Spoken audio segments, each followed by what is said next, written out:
Rockets and Knicks were in Game 5 when O.J. started that fateful drive. His four-way hazard lights were blinking, and no one knew what the Jews was thinking.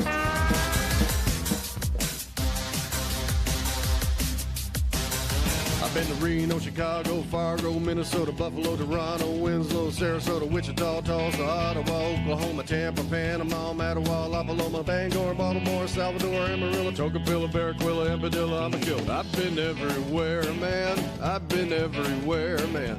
Cross the desert bare, man. I breathe the mountain air, man. I've traveled, I've had my share, man. I've been everywhere.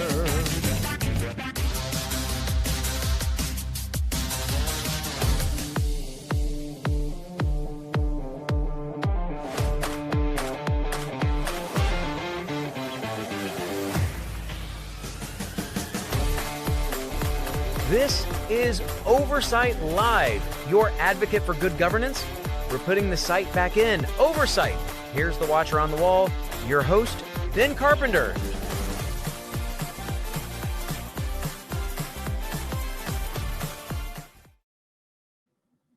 Good evening. Welcome to Oversight Live. I am Ben Carpenter. This is, what is it? Wednesday? Thursday? It's Wednesday, isn't it? Time flies when you're having fun. Welcome. This is Oversight Live, and this is your road to Juneau until one can be built.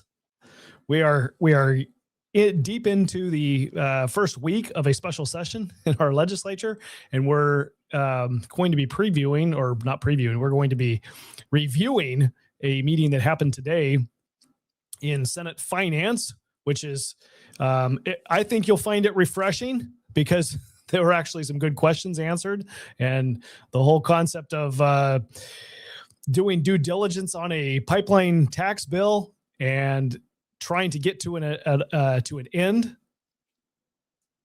It's refreshing to see. Let's see. I don't always agree with what comes out of Senate Finance, but today was refreshing. After the month we witnessed with Senate Resources, this is refreshing. Anyway, thanks for joining us. Look, we're streaming on YouTube, Facebook, and X, as you know, because you're watching. If you're watching live and you've got questions about what you see or what you hear, then feel free to chime in on your chat there, and I'm going to get your question. I'll be able to attempt to answer it live during the broadcast. And if you're watching the recording, you can drop me an email, and I will do my best to answer your question by email, producer@oversightlive.com, and that will come directly to my phone, and I will do my best to answer your question. Don't be surprised if I use your question on air, because if you've got a question, somebody else has got that question. So this show is all about edifying and increasing our knowledge as voters, as Alaskans, as Americans. Look, this is self-government. This is Oversight Live, because we are supposed to provide oversight of those who we elect to represent us. So if I can help you understand what's going on, or what the significance is that we're hearing, and I'm not doing a good enough job, then ask the question. If I can't find the answer, or if I don't know the answer, I'll find it. I'll try to find it and get you the answer. So anyway, I served 6 years in the legislature. I went there, attempted to do things that I thought were important, was known for championing a fiscal plan. The legislature was not interested in a fiscal plan. So I understand what the process is to get bills passed and what the challenges are to get large things done in the legislature. Very easy in some cases to get the simple things done. Most people only attempt to do the simple things. Anyway, so let's get started. We're continuing to have this conversation. It's probably the most important, most consequential conversation and series of decisions that are going to be made in this decade. Probably has to do with this pipeline, this natural gas pipeline that is that the legislature has spent a lot of money, hundreds of millions of dollars, permitting up to this stage. And the company that we established, AGDC, we, the legislature, we, the people of Alaska, established to shepherd this pipeline into existence, brought on a private company to help build this. 75% of this project is owned by Glenfarne, and they have come to the legislature with an ask to restructure the taxes to make the project economical. As we saw in the regular session, Senate Resources, House Resources did their best to scuttle the project and didn't get to a final solution, right? Now we've got another crack at the another bite at the apple, another bite at the apple.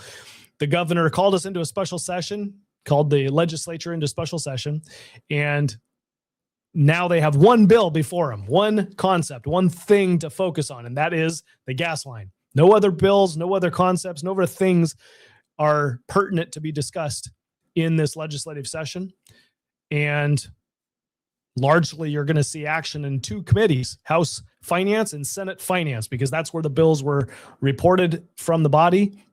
And those are the only two committees that are going to do work on this at this point. Okay. So simplifies things down to a handful of people. I suspect that the entire legislature is not even in Juneau right now. Those that need to be here with regard to leadership and those that are on the committee, on the finance committees, are probably the only ones, with a few exceptions, that are in Juneau right now. House Finance met in Anchorage, and they were at the LIO. So if you are on the road system and you want to go participate, you may show up at the House Finance meetings when they're being held in Anchorage. And I don't know whether they're going to continue to hold those in Anchorage or what the plan is there. I have not researched that. But Senate Resources is still meeting in Juneau, and that's what we're going to review tonight.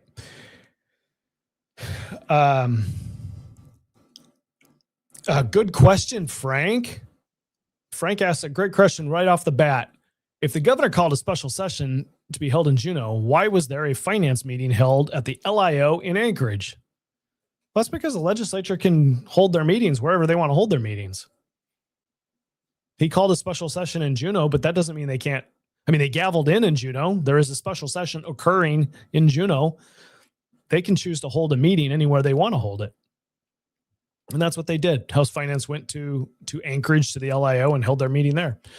I don't know that means all of the remaining meetings are going to be held in Anchorage. Maybe every other week. I don't know. Let's rack up the air miles. I don't know. I don't know what their plan is. But they can meet wherever they want to meet. They don't have to ask the governor for permission. And the special session doesn't, because it was called in Juneau, doesn't tie them to only meeting in Juneau. Remember, a number of years ago, the governor called a special session in Wasilla, and the legislative leaders were like, no, we're not going to Wasilla.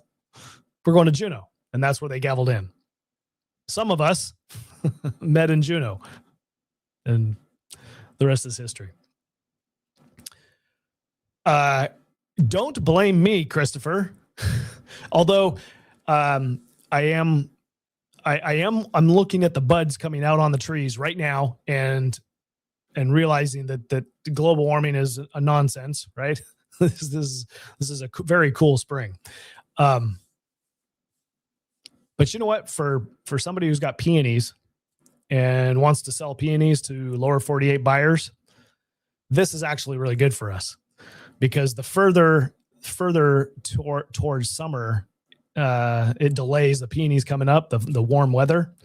The further it's delayed into the summer, the later our peonies are going to bloom, and the later the market is for us is better for us. So if we don't start harvesting peonies until mid-July, we've never started harvesting at the end of July, I don't think. But if we were, then that would mean that we'd have peonies available all the way through Labor Day, and we've never really had a successful crop all the way through Labor Day. That would be something special. July and August are usually the months that we have good crop able to send. So anyway, cool weather now should mean that we have a good peony season, the timing wise, for the heat arriving. Now, if the heat never arrives, that might be a problem. We're going to assume that we're going to have some heat in June and July. All right. Oh, man. Heaven help us if we do not. Okay. I haven't even gotten started yet, and there's lots of questions. Kevin's asking a question. Representative McCabe, I have a question. Do you think the Democrats will kill the gas line because they want to transition away from fossil fuels? I think that's exactly what Senate Resources was doing. I don't know for sure if that's exactly the bent that House Resources had, just given the makeup of the committee. But the makeup of Senate Resources was 100% trying to kill the bill, trying to kill the pipeline because they have ulterior motives. Yeah. Thanks, Kevin. Look at that. Asking you shall receive. Next session in Juneau for the House anyways is a technical on 4 June. Technical just means that minimal, not even a quorum shows up, so they can't really do any business. Usually it's just the speaker and the majority leader, maybe the rules chair, a handful, maybe nobody else. They just have those people to gavel in, receive the mail, gavel out. Craig, I'm not going to be harvesting peonies in November. I can guarantee that. Guarantee it. We might be. See, when we planted peonies, we were planting them basically on the first day of snow in October. They came in pallets, and we unboxed them and were putting them in the ground before the ground froze. And there was snow falling on the tail end of our planting time that it took us to plant. So then they were dormant for the winter, and up came the peonies next year. You're like twiddling your thumbs all winter, hoping that the money you just buried in the ground was going to come up the following winter. Talk about gambling. Anyway, no, we will not be harvesting in November.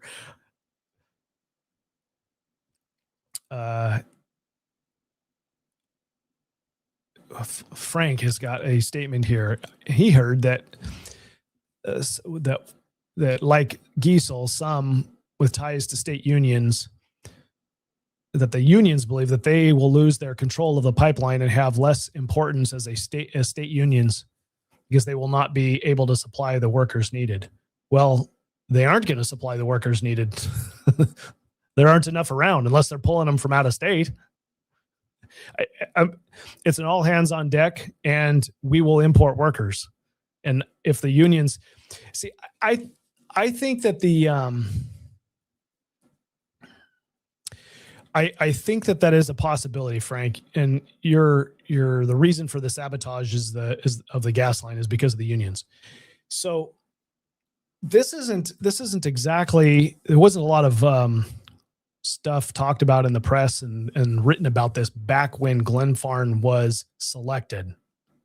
Okay. AGDC selected Glenfarne to go forward. There was another group of people.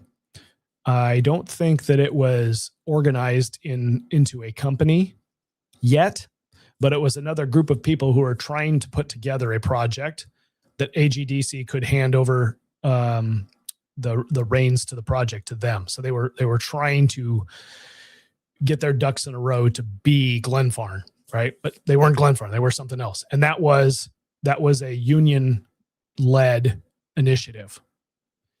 And I think, I don't have any proof, and I don't have anything to back this up, but just based on what certain legislators who are pro-union legislators back then, this is 2024, right? So what was said, the attitudes, the way people acted upon the Glenfarne announcement that they had been selected for taking on this project indicated to me that there was a behind the scenes frustration from the unions, for whoever it was that was pushing the union alternative to Glenfarne, that they didn't get selected. And so I don't know whether it is tied. I doubt it's tied as much to union control over this project as it is if we could show Glenfarne the door, then the union plan would be the next one in the waiting in the wings. It's on the bench, right? Glenfarne couldn't do it. So here we are. We're going to be able to make it happen. Okay. I may be oversimplifying. Maybe I don't understand all the facts correctly, but that's what I was told and kind of intuited from actions and things that people said a couple of years ago. Whether that has any bearing today or not, I don't know, but that's what makes sense to me. So could it have something to do with control over the pipeline and union representation on the pipeline? Sure. My understanding is that Glenfarne is working with the unions to put union contracts together to make sure that unions have a part in this to play in the project. So I don't know whether they're, anyway, all I know is that that's water under the bridge. Should be anyway. We've got a company that's moving forward, and if we want a gas line, we should be getting behind this company and help them be successful. To Alaska's benefit, to the nation's benefit, to our allies' benefit. There's a lot of win-win-wins here if we can make it economic. And the legislature is kind of standing in the way right now about making it economic. So today we're going to hear from this. Frank, that's an interesting. I have no knowledge about out-of-state unions making a stink about this, but 100%, I believe there are people who do not want Governor Dunleavy to have a win, and they do not want President Trump to have a win. And that is the level of politics that we have in our nation right now. It is destructive and counterproductive, immature. It's horrible. I don't put it past folks in this nation to be trying to stop a project in Alaska. I mean, the lower 48, what do they care? This has nothing to do with them, right? They don't benefit in any way from the natural gas that would be piped down the pipeline. So why would they care that this thing gets done? They don't. If they could stop it and give Trump a black eye, if they could stop it and give Senator Sullivan a black eye, if they could stop it and take on a Democrat into the Senate, U.S. Senate, beat Sullivan in the election, why not? I mean, that would make complete sense. So, yeah, is politics being played here? Undoubtedly. Undoubtedly.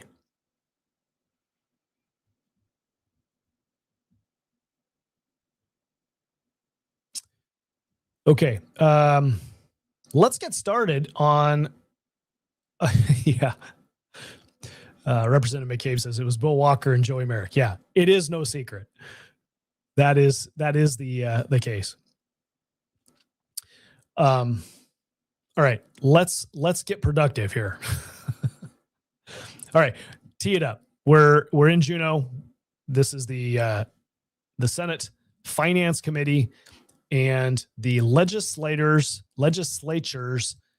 paid consultant, Gaffney Klein, is before the committee presenting information to the committee. And that's where we're going to pick up a few minutes into the committee. Basically, the agenda that is going to be be carried forward here, it is talking a little bit about the overall scene of the project, the differences between Senate Bill 138 and today's project, which Senate Bill 138 is the bill that was passed that gave us AGDC and the whole initiative to get a pipeline project permitted. The consultant's going to talk about, economic benefits, LNG marketing competitiveness, phase one gas line considerations, and competition with Canada. Those are all the things that are on the agenda. This is actually a two-part meeting. Senate Resources met twice today. We're only going to be able to get through part one and maybe only part of that this evening. So if you want to afterwards, or if you want to jump in some other time, you could go to the KTOO Gavel, Alaska website, and both of the full meetings are recorded there, and you can watch at your heart's content. I will not be participating with you because it'll be on their website and not mine. So this is what you get today. All right, we're going to move without further ado to Senate resources earlier today. Think about the project as a whole. It's as it's planned, it's 20 million tons per annum of LNG. That's out of a global market today of about 400. It's actually a billion MMBTUs. It's my British upbringing is mistyping it as therm. Deshana, yes. So some of this is information that has been presented to other committees. The difference is you have different committee members, and these committee members, it will be telling to us by what questions they are asking, what direction the committee is headed, right? So very early on, this is the first committee hearing for Senate Finance in this special session, and they're just setting the stage here with the basics. This is a good recap for those who are maybe just joining us and haven't heard some of the other meetings earlier in the year. And then we're going to get to some good questions. So stay tuned. So it's a billion MMBTUs per annum, which makes some of the maths a lot easier in terms of the revenues and the money. So if you multiply a billion MMBTUs by what was the prevailing price in Asia before the conflict in the Middle East, you get about $11 billion per annum of revenue. The other interesting feature, I think, which perhaps puts into context just how important this is for the state. If you look at the forecasted LNG revenues in the context of the Alaskan economy, it's about a 20% ratio of revenues to current GDP. If you look at Texas, for example, it's less than 0.5%. And if you look at other jurisdictions, the LNG Canada project boosted the BC economy by 3%, with estimated provincial revenues of $78 billion by the 2060s. And certainly in their case, the assessment is that it created some 71,000 jobs. Moving on to the other end of the scale, the resource. We have 35 trillion cubic feet of proven gas up on the North Slope, much of which has been produced already and re-injected. And even that multiplied by our $11 price, just as an example, you get to about $400 billion worth of gas once it's delivered. And then if you look at the other gas on the slope, even a connection into Arctic Canada, what you see is that there are years worth of relatively low cost gas which could come through this plant ultimately. So some estimates talk about 200 trillion cubic feet of gas in that region, which would be the equivalent of $2 trillion when it's delivered. So really the volumes, the numbers, they're really quite eye-watering. But to get there obviously requires a huge investment, as we've discussed. The other feature which sets the Alaska LNG project apart is the emphasis on capital investment. Because unlike the Gulf Coast projects, which involve smaller capital investment but higher operating costs, for example, gas purchase and shipping, Alaska is quite the opposite. And although it's a gas project, it's almost easier to look at it as if it were a toll road or an airport or some kind of infrastructure project, because most of the value for AKLNG is going to be in that midstream, in the processing plant, the pipeline, and the liquefaction. Once you've put those facilities in, the running costs of the project, if you like, are relatively low. And, you'll often read in the press that, Alaska LNG is too expensive. It's never going to fly because of that. In actual fact, I think, as you'll see later on in the presentation, the economics are perfectly feasible under certain conditions. It's just that the emphasis is on the upfront capital as opposed to the money required to make the project run. So just to illustrate the preponderance of capital in the project, I put together this chart based on some generic assumptions. But what you see here is that out of the delivered price to Asia, for Alaska, probably about 80 to 90% certainly of that value is in the delivered gas is completely attributable to the upfront capital investment. For the Gulf Coast, it's about a third. So that shows, I think, just how much of an infrastructure project this is, which revolves around initial very large outlays of capital and steady revenue to pay for it. LNG Canada sits somewhere in the middle, about 75%. Okay, I'm going to jump ahead to a question that is asked, and I've heard this. We're going to get plenty of time to talk about the structure of the bill and what's going on. That'll continue to have a conversation going forward, right? There is a comment out there. There's a general theme that says, you know what? Because Glenfarne broke this up into two phases, phase 1, phase 2, we're only going to get a phase 1 pipeline, and then they'll just not build a phase 2, and then we'll be stuck with high cost gas. Okay, there's that thinking out there that says that's a possibility. Well, I mean, if you're looking just at a calendar and on a technical nature, you say, well, phase 1 it can happen, and then once there's FID, for example. Phase 1 is going to have an FID, a final investment decision, and then later there'll be a phase 2 FID. So theoretically, you could have a phase 2 FID that is a negative, and then you'd be stuck with a pipeline. Okay, so that question gets asked and answered at least partially here, and I want to jump to that real quick. Give me just a second here to figure out where the cursor needs to be. Right about there. Thank you, Senator Stedman. Senator Kaufman. Thank you.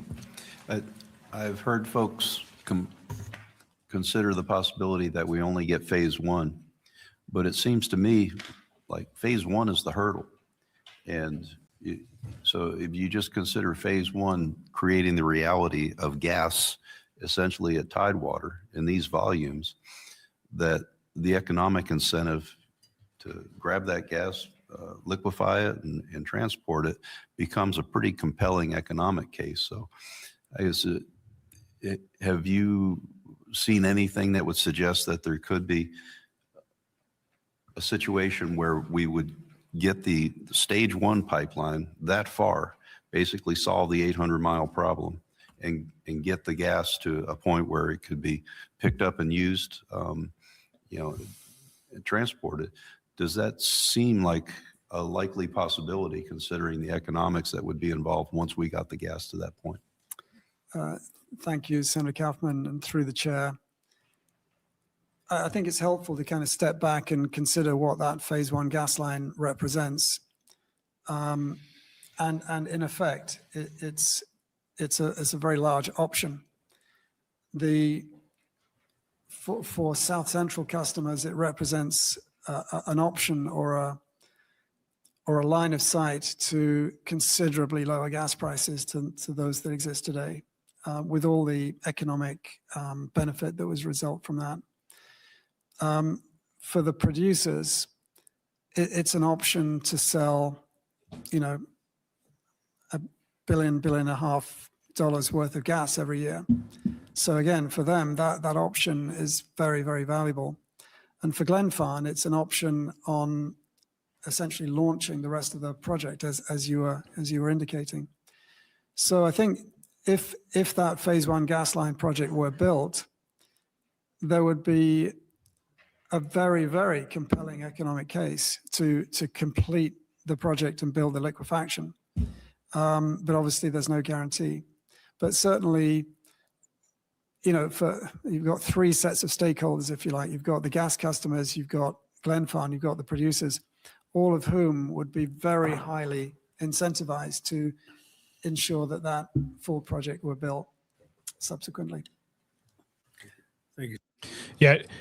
A follow-up question that needs to be asked here is, are investors, the financiers of phase one, are they ever going to consider giving money to just build the pipeline if there's a chance that that the phase two doesn't ever happen, right? If the investors believe that there is a chance that only phase one gets built, then the only way to recoup their money back, to earn to earn interest on their loan, is for Alaskans, you know, the couple 100,000 of us that buy gas, to foot the bill for that. And that means untenable cost of gas, right? It's untenable. So the reality is, I know that there's a final investment decision for the second phase later, and that's the thing that has to, the way that they're sequencing this. There's got to be some sort of assurance that phase two is going to happen. It may be a backroom handshake and a whatever it has, whatever communication has to happen. I don't know. I don't build pipelines for a living. I don't put $1 billion mega projects or giga projects together, right? I don't know. But it doesn't make sense to me that the investors who would have a higher likelihood of being able to get their money back only if phase two and the liquefaction plant and the export facility, if that gets built, if that's the only way that they can get their money back, why would they not have some kind of strings attached to say that has to happen?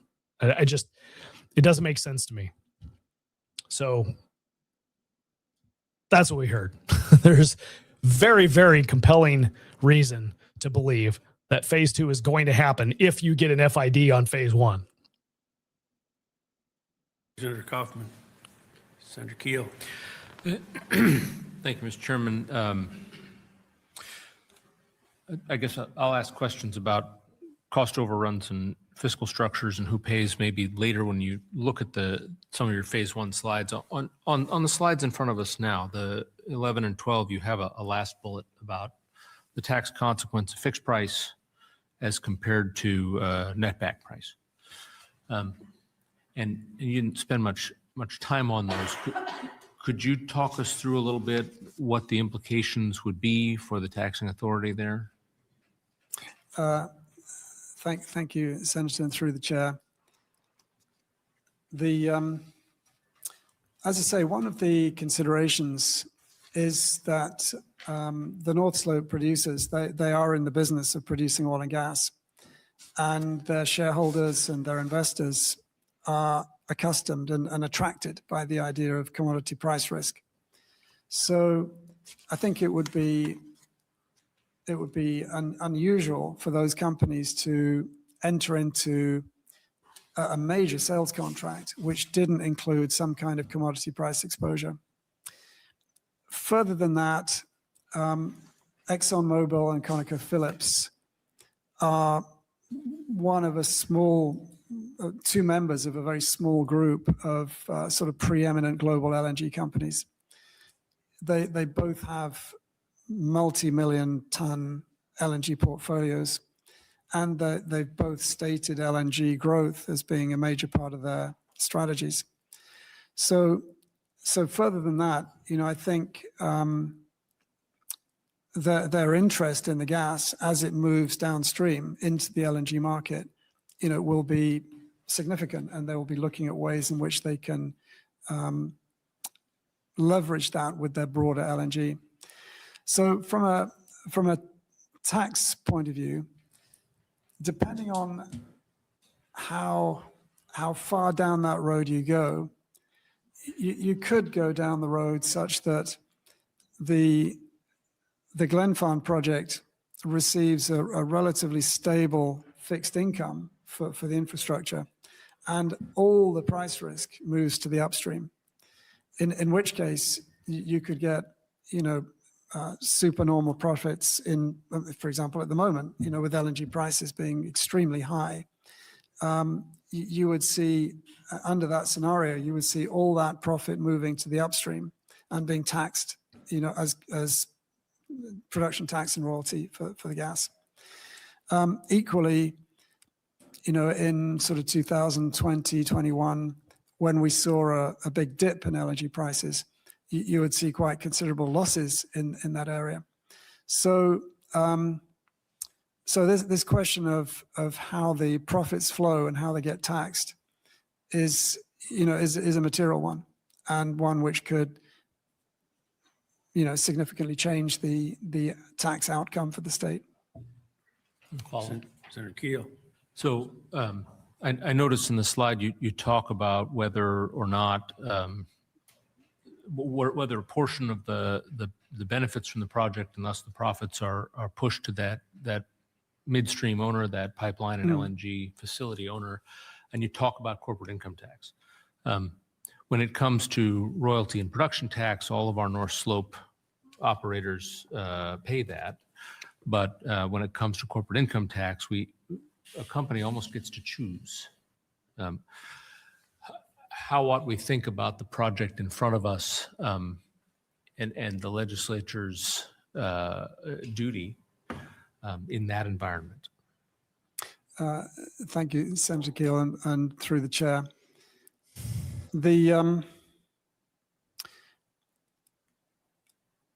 Most jurisdictions will apply a corporate income tax to operations, in their jurisdiction.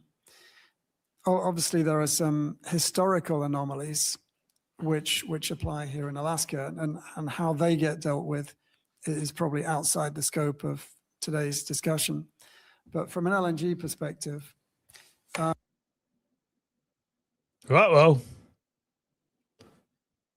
Buffering on my end or on Gavel's end? Bear with me for a second here.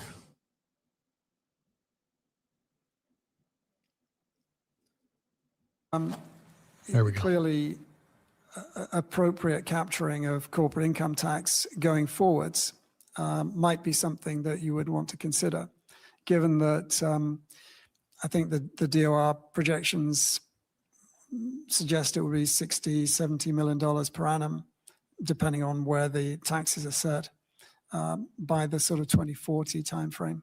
So these are fairly significant revenues from corporate income tax, which may or may not be captured, as you mentioned. Thank you. Thank you, Senator Keel. Senator. Thank you. Thank you, Senator Keel. Senator Stedman. You're asking a good question here, Frank. You've asked me two questions here. Maybe I can take just a brief minute to answer both of them. You had asked earlier if I was in the legislature, would my answer change?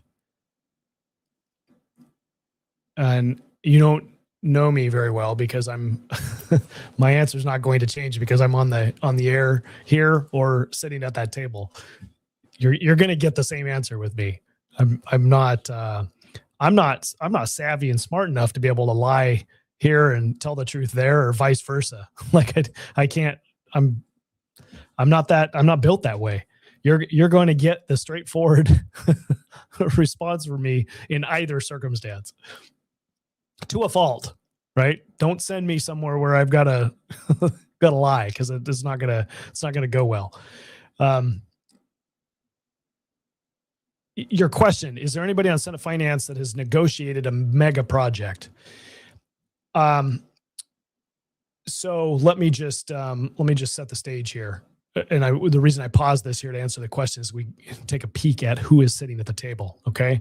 And for those that maybe don't know who the members are here, right? So from the right side of the table, this is Senator Mike Kronk, and he represents the interior of Alaska. He's a retired school teacher. Senator Kaufman is representing a portion of Anchorage. He's retired oil man, so he was involved in the oil industry. Forget exactly what job it was that he was doing, but I think it had to do with process improvement. The chair that's not occupied is Senator Olson, and he represents the Nome area, the Northwest. The chair is Senator Hoffman from out west, Bethel. Senator Stedman is from the Panhandle, Sitka. Senator Keel, next to him, is from Juneau. And Senator Merrick is from Eagle River. Okay. Senator Hoffman and Senator Stedman have been in the legislature since, I don't know, since God created the earth. Like, they've been there forever. Senator Hoffman's been there longer than Senator Stedman, but they've been there many, many years. So if there's anybody here that's negotiated mega projects or large projects of some sort, it would be those two. They're the only ones that have the experience here. I don't know whether Senator Kaufman has any private sector experience in negotiating large projects. I don't know. Senator Merrick is the wife of Joey Merrick, who was the other half or a part of the enterprise that wanted this project instead of Glenfarne. So there's that. And I forget what Senator Keel's claim to fame is, but it isn't negotiating mega projects. All right. So that's the players at this table here. You've got Republican Kronk, Republican Kaufman, Republican Stedman, Republican Merrick, Democrat Keel, Democrat Hoffman, Democrat Olson. And that's the makeup of the Senate Finance Committee. All right. For what it's worth, labels don't necessarily mean what you think they mean. Got to know the people. Okay. So that's the answer to that question. I don't think so, but the two co-chairs, and Senator Olson's the other co-chair of finance, of Senate Finance. So Senator Hoffman and Senator Stedman are the co-chairs with Senator Olson.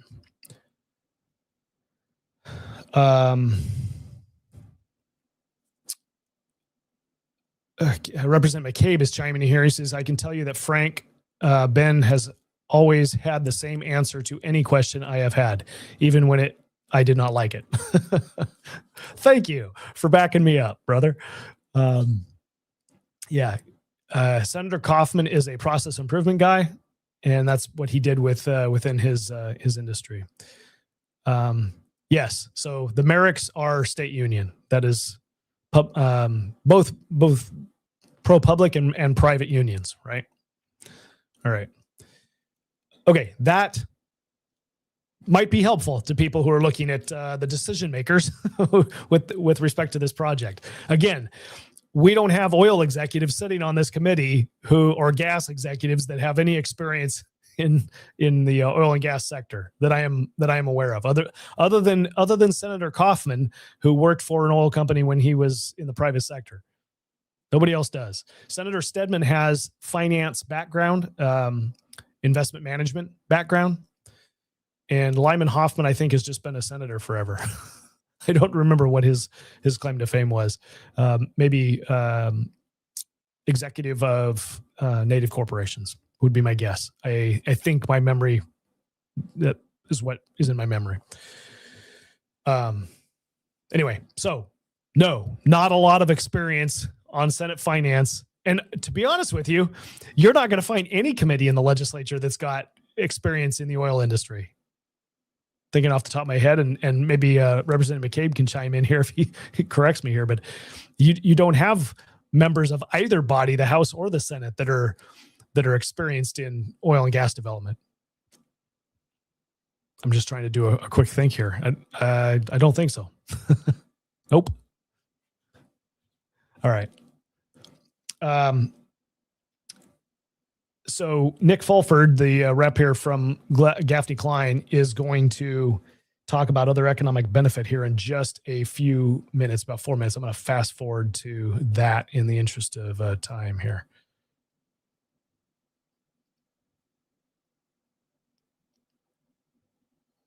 There we go. Senator Stedman. Thank you, Senator Stedman. Please proceed. Thank you. Thank you. Just I wanted to spend just a couple of slides on other sources of economic benefit, because we've heard a lot in the different hearings in the legislature over the last few weeks now about property tax and the ABT.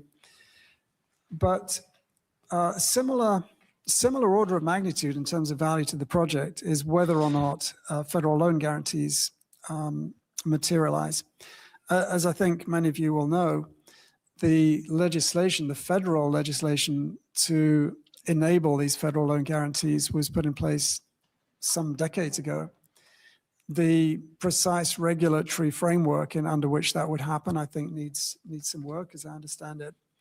And of course, now you have the Energy Dominance Fund and various other federal initiatives which ultimately could help to lower the cost of financing the project. But quick back of the envelope, if you assume a cost of debt of 6.5%, which is not untypical in the LNG area, without the federal loan guarantees, if you say it's maybe 5% with them, the flow through is hundreds of millions of dollars in saving. And from a delivered cost of gas in Asia, it represents quite a material saving, which could help to push the project into economic territory. So it remains to be seen what will happen on this, but it is a material factor which ultimately will hinge on federal government policy. So on this topic, since it has been decades since this loan guarantee was brought forward, and the President of the United States has said that the development of this project is important to the nation, why haven't we heard anything from the federal government saying certain things that they could, actions that they could take to push this along? It just seems to be just a general resolution. Thank you. I think this is a very telling question. Part of the challenge that the state legislature, let me back up. Part of the challenge Alaskans have, it's not just the state legislature. Part of the challenge that we have as Alaskans, we have this mindset that says, if we've got a problem, the federal government's got a solution. If we just wait long enough, we can ask Uncle Sam to take care of it. If we just get our ducks in a row, or if we just flounder enough, if we just get the right senators and representatives to go do their thing in Washington, D.C., we can get federal money to come take care of that problem. And I think this question represents that kind of thinking. Now, I understand where it's coming from, because President Trump just signed some, they weren't, blank. It's not a law. It's a executive order. Authorizing the Department of Energy to cut some corners or sidestep some red tape, or whatever, however you want to say it, right? To prioritize support for this project, or support for natural gas, and other development projects. Okay. Forget exactly what executive order it was or whatever, but it was in the last 30, 45 days that this happened. Okay. So it's a legitimate question, because everybody wonders, what does that mean? The president signed these statements, and the bureaucracy can go and do what the bureaucracy is going to do because of those statements, but we don't have a result that came from them we can tie to it to say, okay, well, that's the benefit that we're going to get from that signature. Okay, we don't have that yet. So I get what he's asking. But if the takeaway is to say, with regard to the federal government's influence on the cost effectiveness of the project, if the narrative continues to be, or we keep pushing this narrative that says, well, we need to wait on President Trump, or we need to understand what the federal government's actually going to do to through the Department of Energy for this, right? We got to wait on the federal government because that'll materially affect our decision on whether we're going to adjust the tax burden or not. Okay. This is what the so what of this is what we heard from Doug Burgum from the press conference. He's like, the federal government is not going to just come in and fund a project and allow the state government to keep their tax rate at where it's at. They're not going to subsidize Alaskans, right? They're not going to put a bunch of federal dollars in while the state maintains an excessive property tax regime. Okay. That's not going to happen. But this line of questioning leads down that path that says, well, if the federal government's going to give money and make it more profitable, then we don't really have to adjust our taxes because the federal government's going to take up the slack, right? That line of thinking needs to cease. We need to figure out, Alaskans need to take care of our business. And to the extent that the federal government is able to assist, that's great. Thank you, Chair. And certainly, as you'll recall, Glenfarne entered into the transaction with AGDC just before the election last year. Or was it 2 years ago now? And subsequently, we saw a number of executive orders and so forth, which came out very positively in support of developing Alaska's resources. Clearly, there are many features of federal policy under, constantly being developed and evolved. But I think all one can say is that as yet, none of the moves from the federal side appear to have resulted in a kind of a material agreement relating to the AKLNG project. There's been a lot of support for trade missions to Asia and so forth. And certainly, I think Asian countries are being encouraged to enter into agreements for American LNG, and including Alaska. But currently, there doesn't appear to be a tangible federal step to help the project. Deshana, you ask a really good question. Why do people continue to think the federal government needs to bail us out of everything? It goes back to economics. Incentives matter. Okay. Our state legislature, the institution I'm talking about, and the decision makers sitting at the tables of our finance committees, the lobbyists that are coming and asking for things, certain constituencies within the state looking to our federal delegation for solutions, all of those relationships are incentivized to continue what we have always done. The state has always been in a situation where the federal government is appropriating money for issues in the state of Alaska. We have been for I don't know if there was ever a time when we weren't, but we are currently a net positive recipient of federal dollars, meaning the beans is the amount of federal taxes that we pay as taxpayers, both private taxpayers, individual income taxes, and corporate income taxes or business taxes.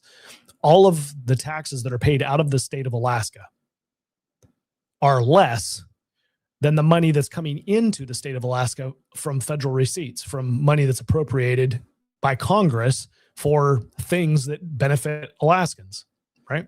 So in essence, what this means is there are taxpayers in other states, both private income taxpayers and business taxpayers, that are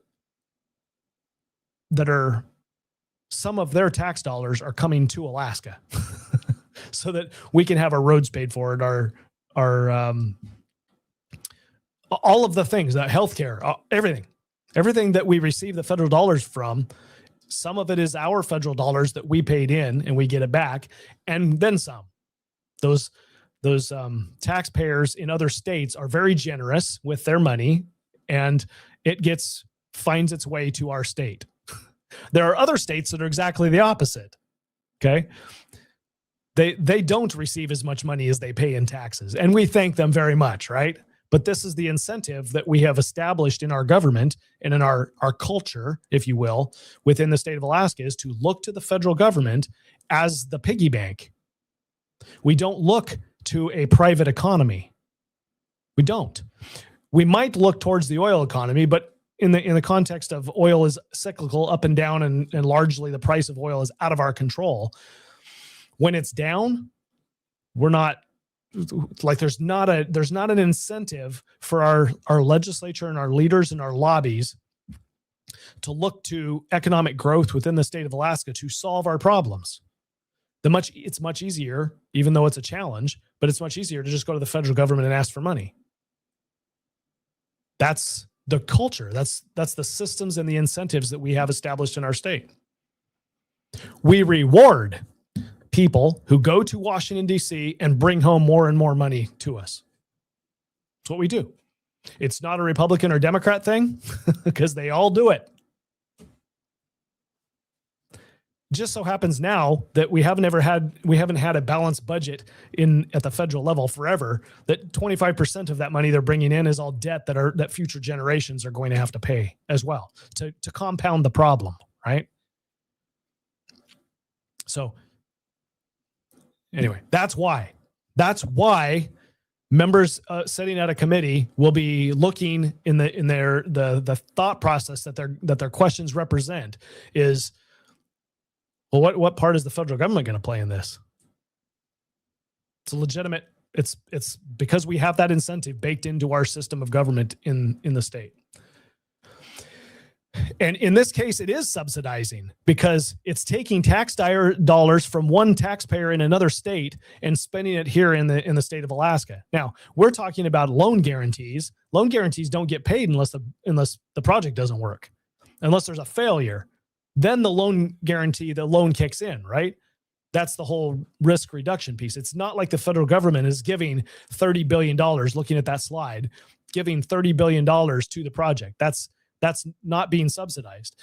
It is being subsidized in the risk reduction category, where the government says, okay, if the thing fails, the investors get the money to the tune of whatever the dollar figure is that the Congress appropriated. I think it was somewhere around $30 billion, 30 or 45, something like that. So in the case that the project failed and that loan guarantee was paid, that's going to be subsidized by other taxpayers, because Alaskans aren't footing that bill. Like we don't pay that much in taxes. We're net positive recipient, right? That's somebody else is helping us pay that, and it also includes future taxpayers that aren't even born yet. So yes, true subsidy, but only in the sense that it gets paid if the project fails.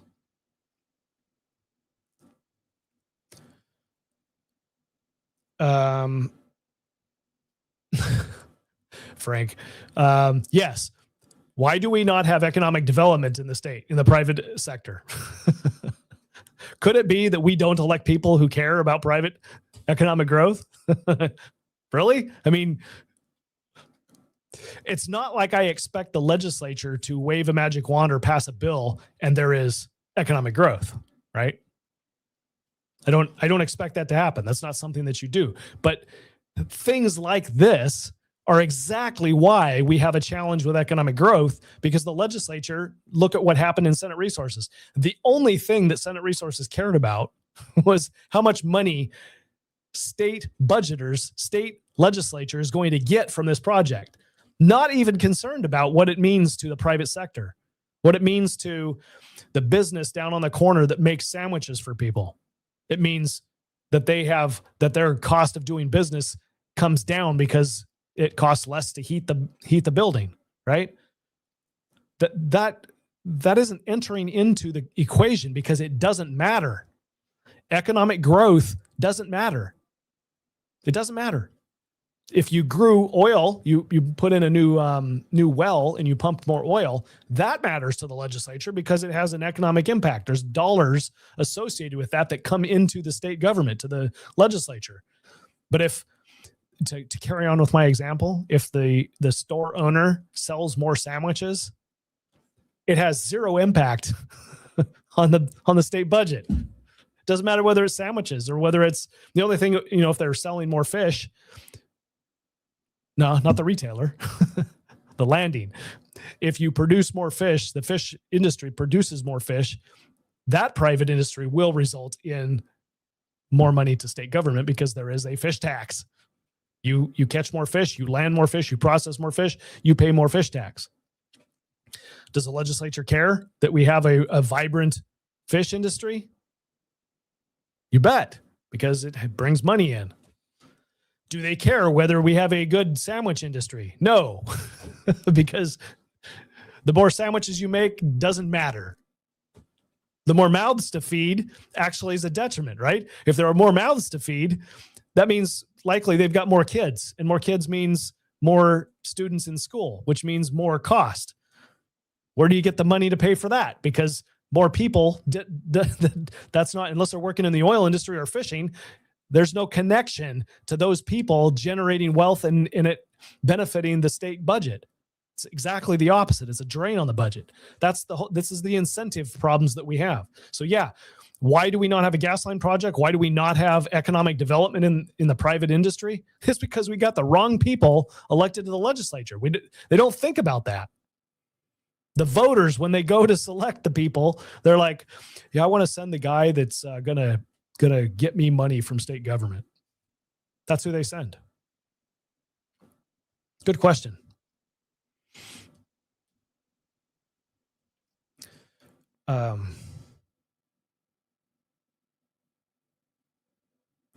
Shana says, but don't forget we want the money, but don't want federal oversight or control.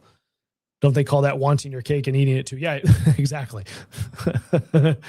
Just give us the money. I don't need the lecture, Dad. Yeah, exactly. Out-of-state residents paying. Out-of-state Alaska residents paying federal taxes. Yeah, I mean, if they are, but the dollar, I guess if you're an out-of-state resident, you're probably counted in the state's portion of your federal income tax that gets spent or gets paid from the state, even if you're out of state. So I'm not sure. I think we're talking apples and apples there.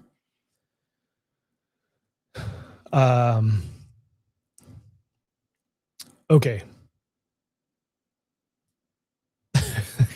Okay, Craig, we're going to stick to the pipeline. Not about solar farms right now.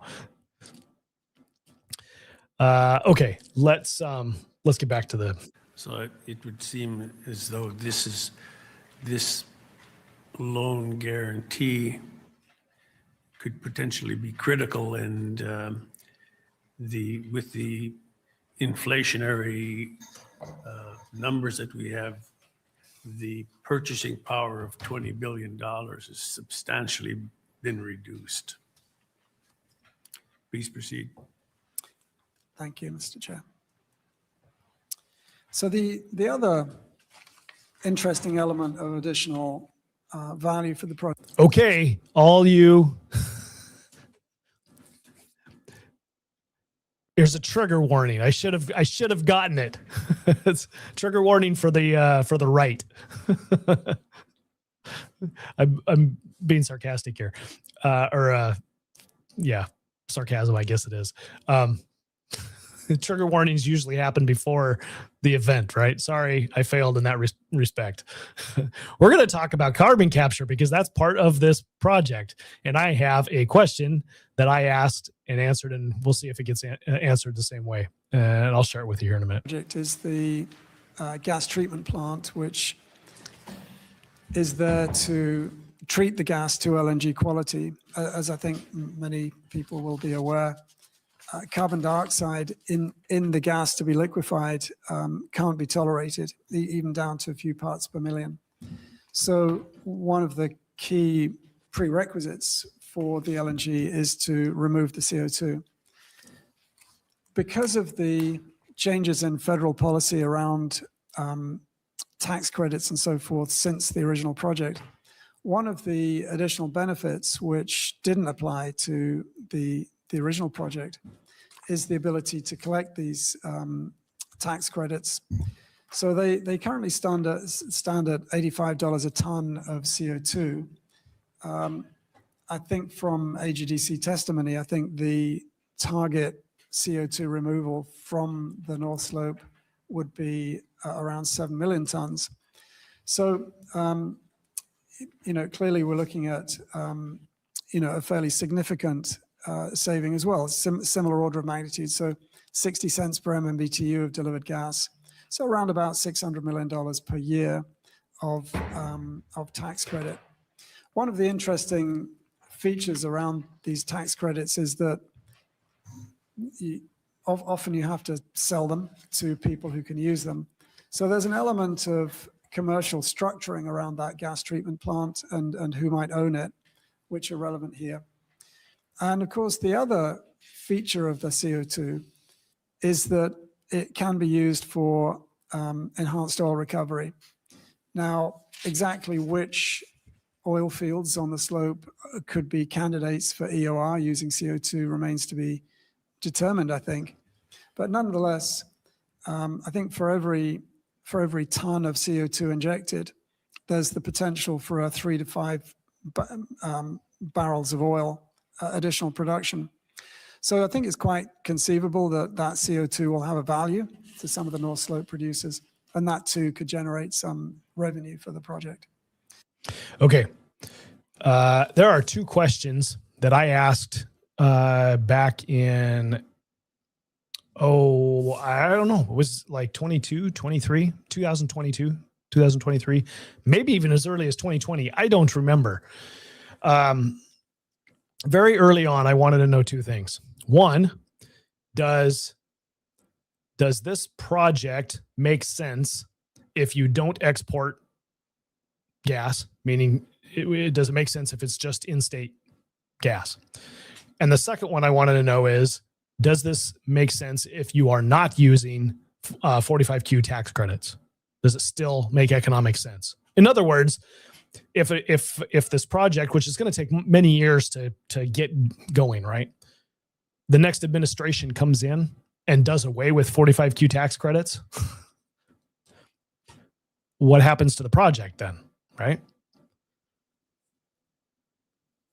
It was important. So the answer that I received from that question is no, the project is not dependent on 45Q tax credits. It is not reliant upon 45Q tax credit, meaning they could go away and the project would still be financeable. It would still be financially sound. Okay, so that's a number of years ago. I'd like to have that question asked and answered again. I'm not sure whether it does sometime in the next couple hours here. I would like to see that question asked again. Okay. As far as the first question, we already know the answer to that. Glenfarne has already announced that somehow the project is feasible if you only do phase one. Well, I think they can say that because technically it could be feasible if they jack up the price of gas and force us to buy $30 MCF gas. I don't think that that's what's actually going to happen, but I don't know. I don't know, but I think that's not likely to happen. Okay. Yeah. So here we go. Since we're talking carbon, can't ship gas down the pipeline with carbon in it. Carbon dioxide, I'm sorry. without carbon dioxide. So you got to remove the carbon dioxide. So even if there isn't this crazy carbon sequestration, carbon footprint management nonsense that's going on in the world, okay, even if there wasn't that, they would still have to have a facility to pull out carbon dioxide. The benefit to them in doing that, I mean, there's a cost to doing that, and the benefit is not just, because the carbon dioxide gets bled out into the air, which I guess technically you probably could do. The carbon dioxide can also be used in lieu of the gas to re-inject into the well to help with extraction. Okay. So it's already been done. We are already doing this, whether there were tax credits or not. Okay. So now in comes this crazy ESG nonsense and got to save the planet from carbon dioxide, even though plants thrive on carbon dioxide. And now we've got this scheme built up. That's just a Ponzi scheme. It's just a man-made valuation. This is a man-made scheme to sell tax credits to people who are putting carbon dioxide down to the ground. This is just a scam to get money from one company to a bunch of other people, right? That's it. That's just, how do we get more money from these people? Well, let's create a demand for carbon credits and move it on. Okay. We'll market them. Yay. We're going to make money. All right. So it's a scam. But here's the thing.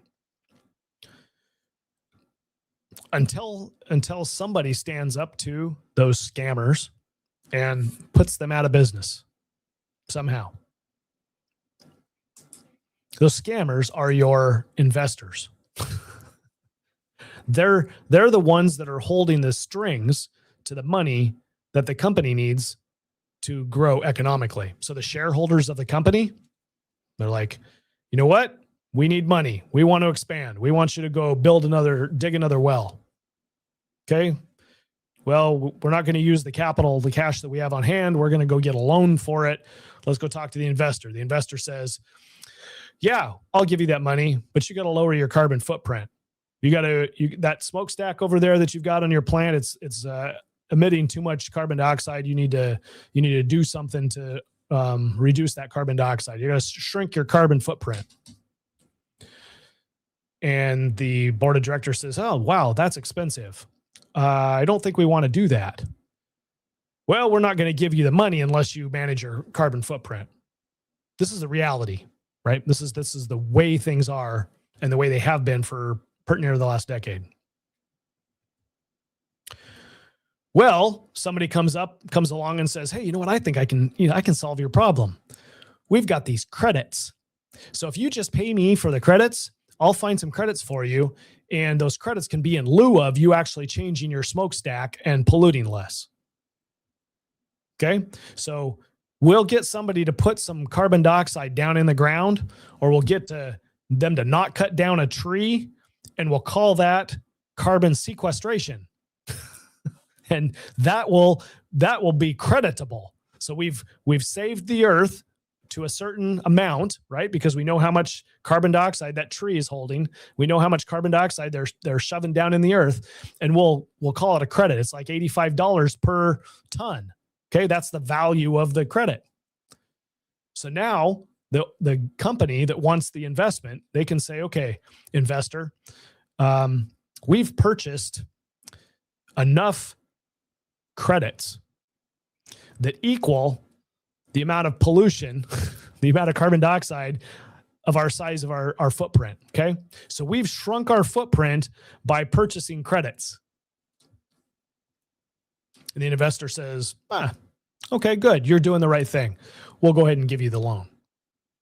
And that, in a nutshell, is why we have a demand from industry that says, hey, we've got to have carbon sequestration. We've got to have, because somebody is making money off of it, and somebody is holding hostage the private industry with the money that private industry needs. That's the Ponzi scheme. That's the the scam that's being run on the world right now. So until somebody stands up to and provides an alternative to the people with the money, what's the option?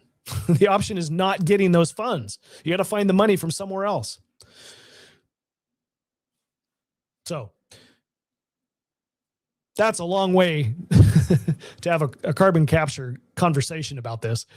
This project is relying upon 45Q tax credits, which are the federal government saying we're going to give tax credits for lower carbon footprint.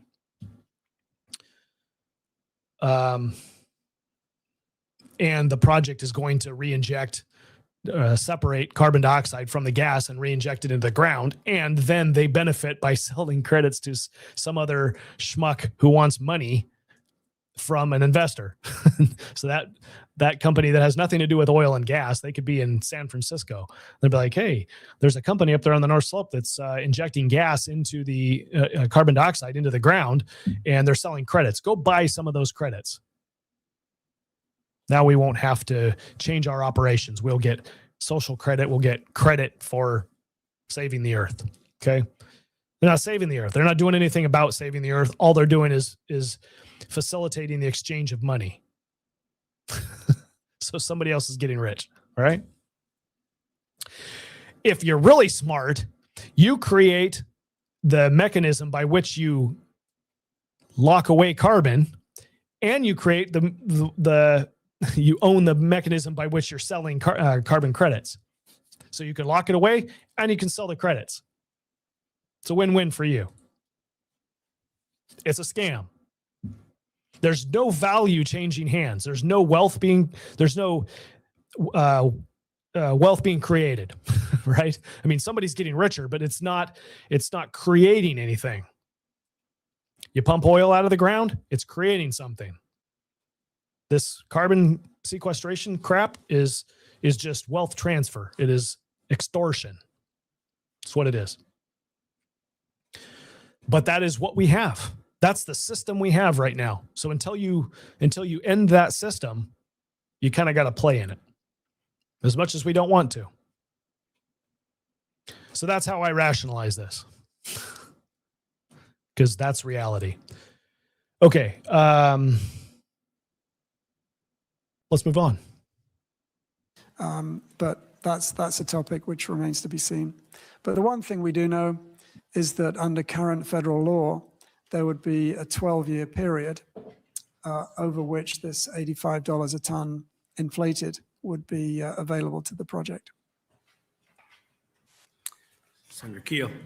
Thank you, Mr. Chairman. Mr. Fulford, I'm interested in the notion that I hadn't thought through these credits affecting the ownership structure of a gas treatment plant. Can you just build out a little more the notion that I can't quote what you said, but it's going to affect who can own this thing? What are we talking about? Thank you, Senator, and through the chair.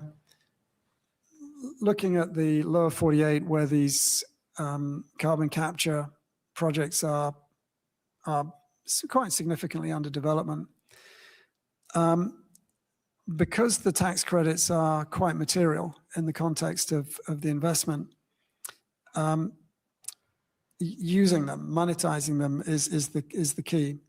So listen. The favored ownership structure for these plants is using a tax partnership.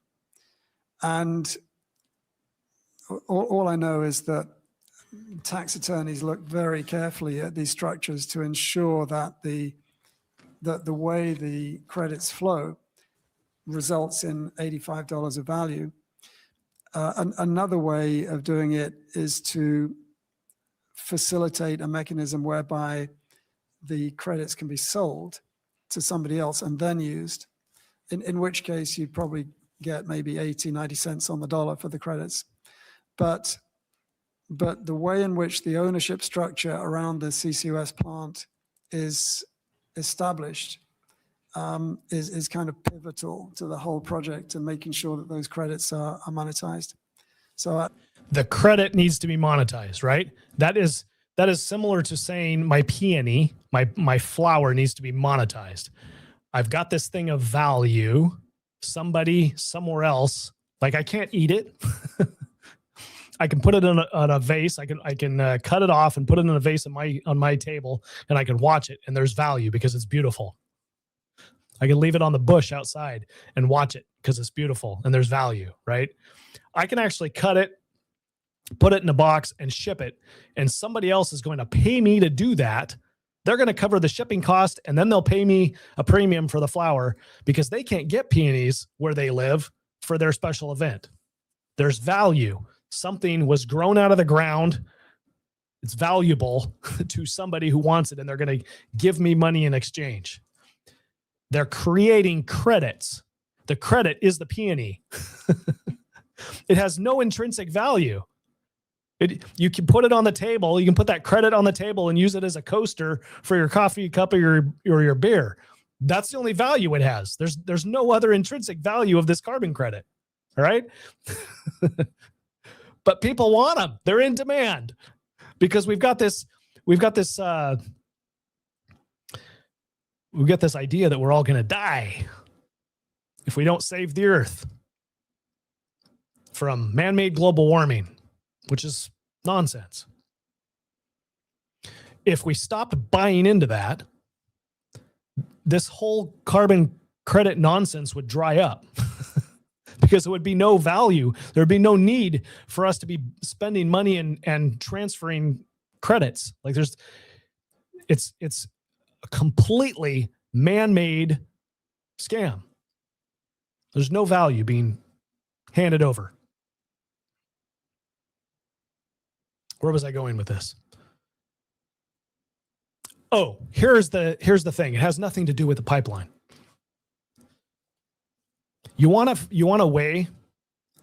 So let me back up. Not all carbon credits are created equal. The investor that's going to give money, they know that there's this racket. But they also know that other people are trying to get in on the market.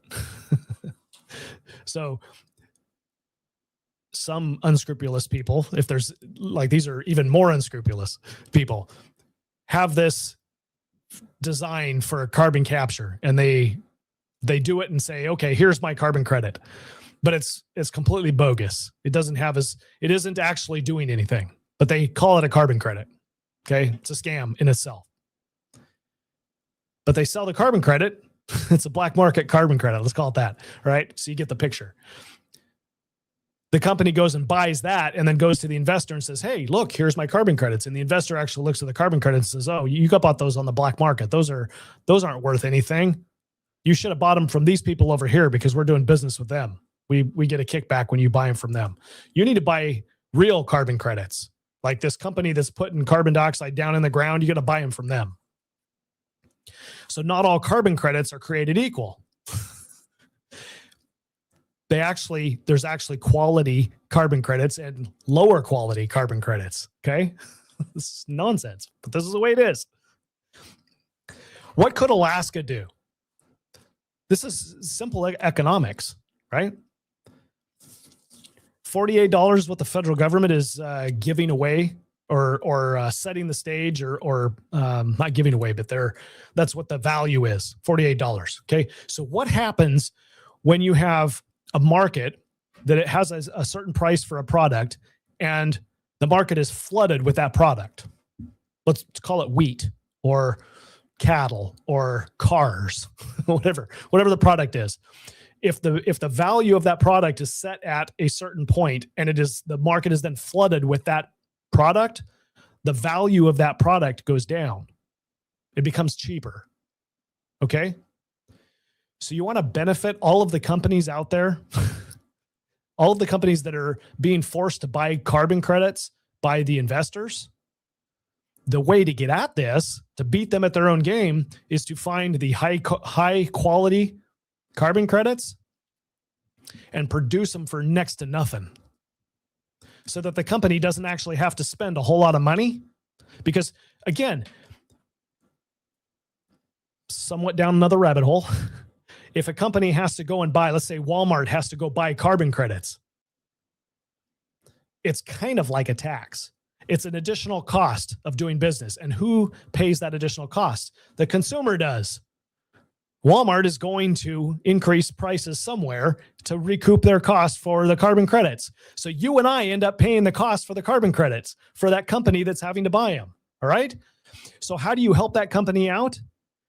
You produce carbon credits, high quality, low cost carbon credits, and you flood the market with them so that anybody that's out there can buy these low cost, high quality carbon credits. You certify them as high quality so that the investors can't say no. And you beat them at their own game. You flood the market with high quality, low cost carbon credits. And that drops the price of the carbon credits. So all of business then it benefits them. If they're being forced to buy credits, you can choose to buy one that's $48 or you can choose to buy one that's $1. Which one do you want to do? They're both the same quality. The investor will recognize either one of them. So we've got the opportunity in Alaska to produce high quality carbon credits in this crazy world that we live in. So produce as many low cost, high quality carbon credits as you can. And every business out there it's going to be in high demand because every business out there is going to want your carbon credits because they're inexpensive. And what you're doing is you're forcing the people who are holding the cards to not be able to profit as much. I think that's wiser in the end. That's how you beat the system at their own game. Anyway, legislature doesn't want anything to do with that. The left doesn't want anything to do with that. That's crazy talk, but that's where I think we should go. Until we can get rid of this whole mess, right? Until we can do away with this. And the comments in the chat room here identifying that the reason that we're in this mess is because boards of directors, who are the controlling entity in a corporation that owns a whole bunch of cash that they give out in loans, your investors, they're the ones that are requiring this. The board of directors is the one that's requiring it. So if you want to change the policy, you got to change the board of directors. Just like if you want to change the direction of the legislature, you got to change the players in the legislature. You don't want to participate in your processes in life, then you're going to be ruled by others who will. That's plain and simple. It doesn't matter whether it's legislature or whether it's the governing bodies of other entities like corporations. That's it. You'll just have to let things happen to you because you don't have an alternative. All right. We have gotten way down I have gotten way down that rabbit hole. Let me check my notes here. So we're talking about carbon capture. We need to get to, what does 25% ownership mean? Because that is really important. Let's jump to, we're almost there.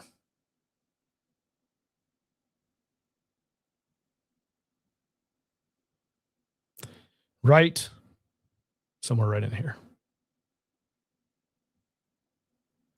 It's probably a little too much, but we'll start there. Of the three units, the equity around the treatment plant is probably the most complex because of the reasons I've mentioned. Oh, you know what? You probably need to hear the question. The state can elect to.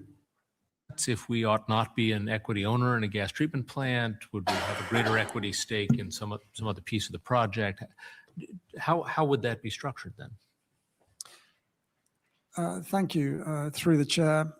The fact that each sub-project has been set up with a separate ownership structure around the kind of 8-star holding company does mean exactly that the state can elect to take equity or not. I think of the three units, everybody in the legislature's ears perked up. We can take? What are we going to take? Does that mean we get more money? Means exactly the opposite. The equity around the treatment plant is probably the most complex because of the reasons I've mentioned. But I wouldn't be in a position to comment really on what the broader implications might be, but it's something that'll need to be looked at. Thank you. Thank you, Senator Keel. Senator Stedman. Don't we already own 25% of that? 75-25 is a split between us and Glen Farm, was my understanding. So my understanding is that the 75-25 split relates to the holding company. And that as and when FID is taken on the sub-companies, capital will be, put into those companies who will then potentially pay a dividend up to the holding. So my understanding is that the state has 25% in the holding company, but as and when FID is taken on these other 3 units, there will be a further election that will have to be made. Senator Stedman. Who owns the 3 sub-companies then?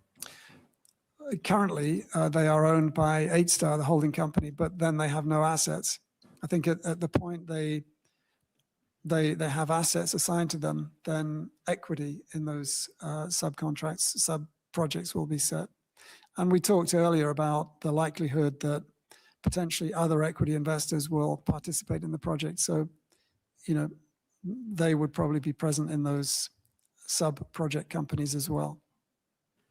Senator Stedman. It gets into the dilution question. So in essence, we own through 8-Star 25% of the sub-companies because we own 25% of 8-Star, is my understanding. And then when they go out to bring in other investors, we'll suffer a dilution issue. And the question is, how big is the dilution issue? We have no idea. We could be diluted down without taking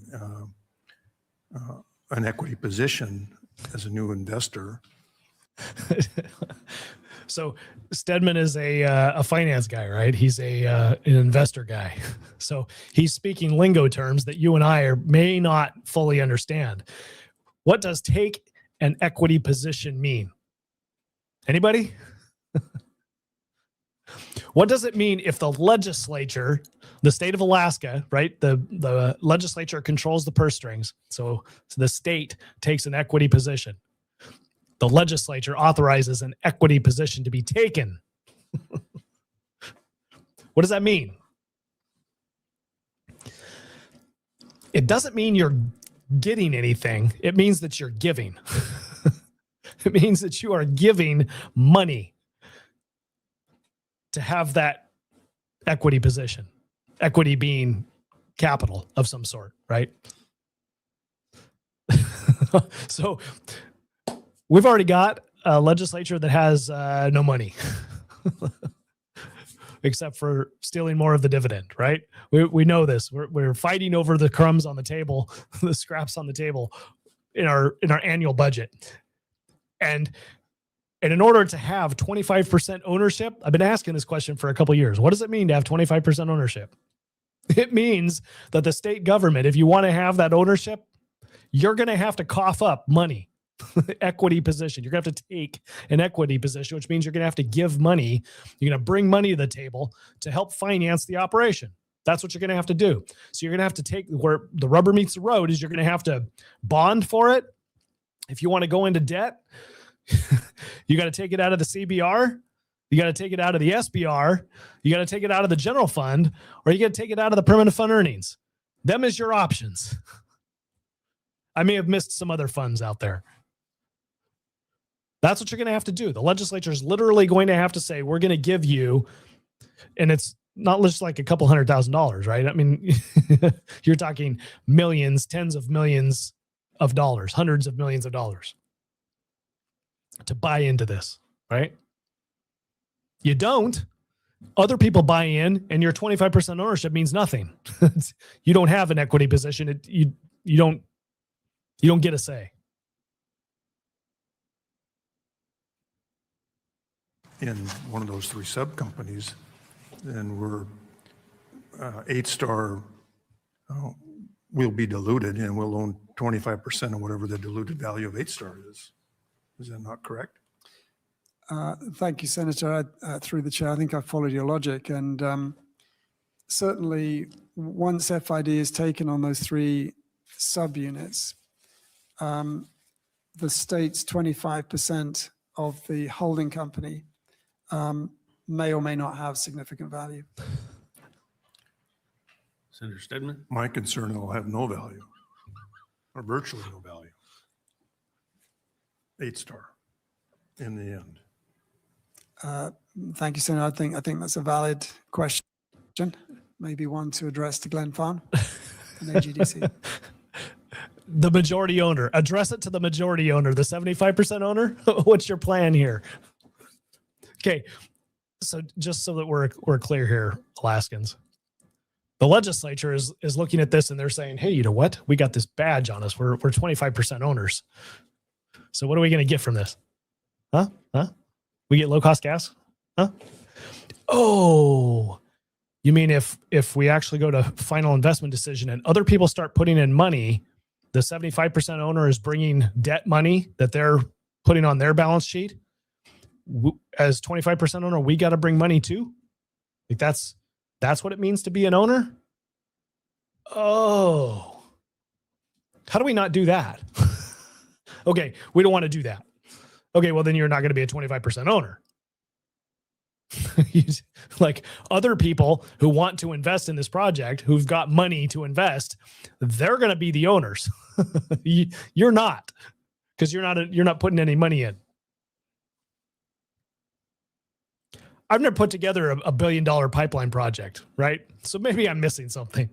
But if you're being told that you've got to take an equity position, you got to decide to spend money to play, to be an owner. That's what it means. So the legislature is literally going to have to give up their ownership because they're not going to fork over tens to 20s to hundreds of millions of dollars to the project. They're not going to do that. They're not going to do that. Ask Glenn Farn what it means. He is sitting there at the table of people. Anyway. Thank you, Senator Stedman. Please proceed. Thank you. Well, at this juncture, and I know we're getting fairly short of time, so I can probably go through these slides fairly quickly, but for illustrative purposes. Take as much time as you need. Okay. Thank you, Mr. Chairman. We got to delay this project. So what I've set out on this slide is the gas supply cost that would have to apply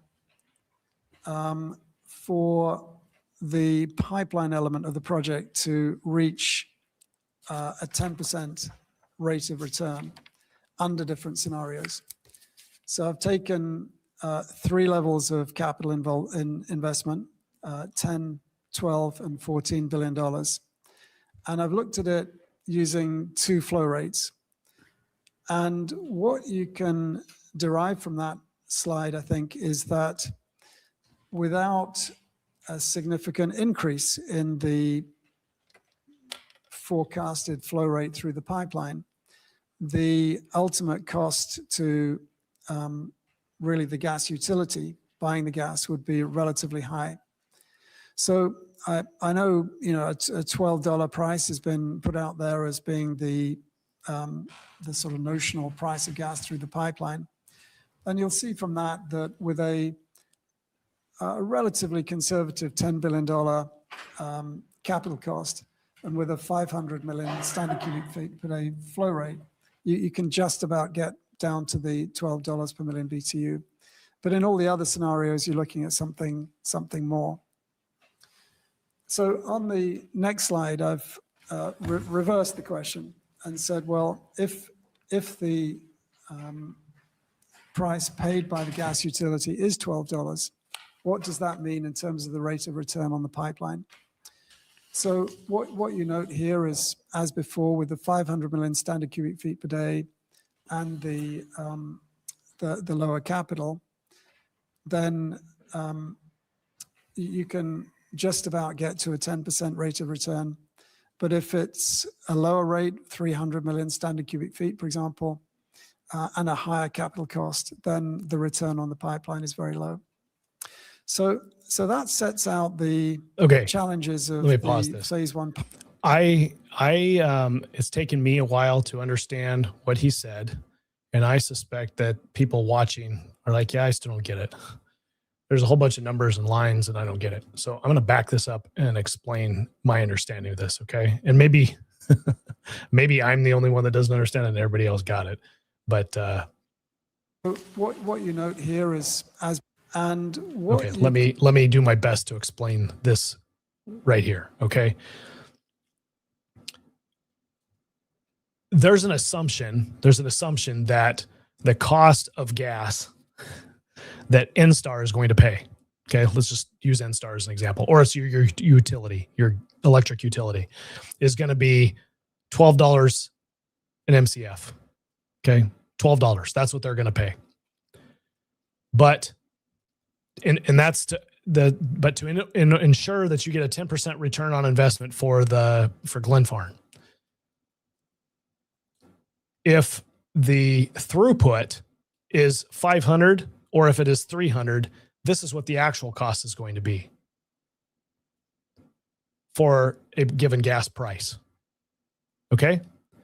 So you're actually talking about $15, $20, $25, $30 an MCF, not $12 an MCF.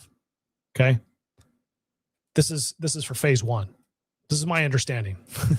Somebody correct me if I'm wrong. This is why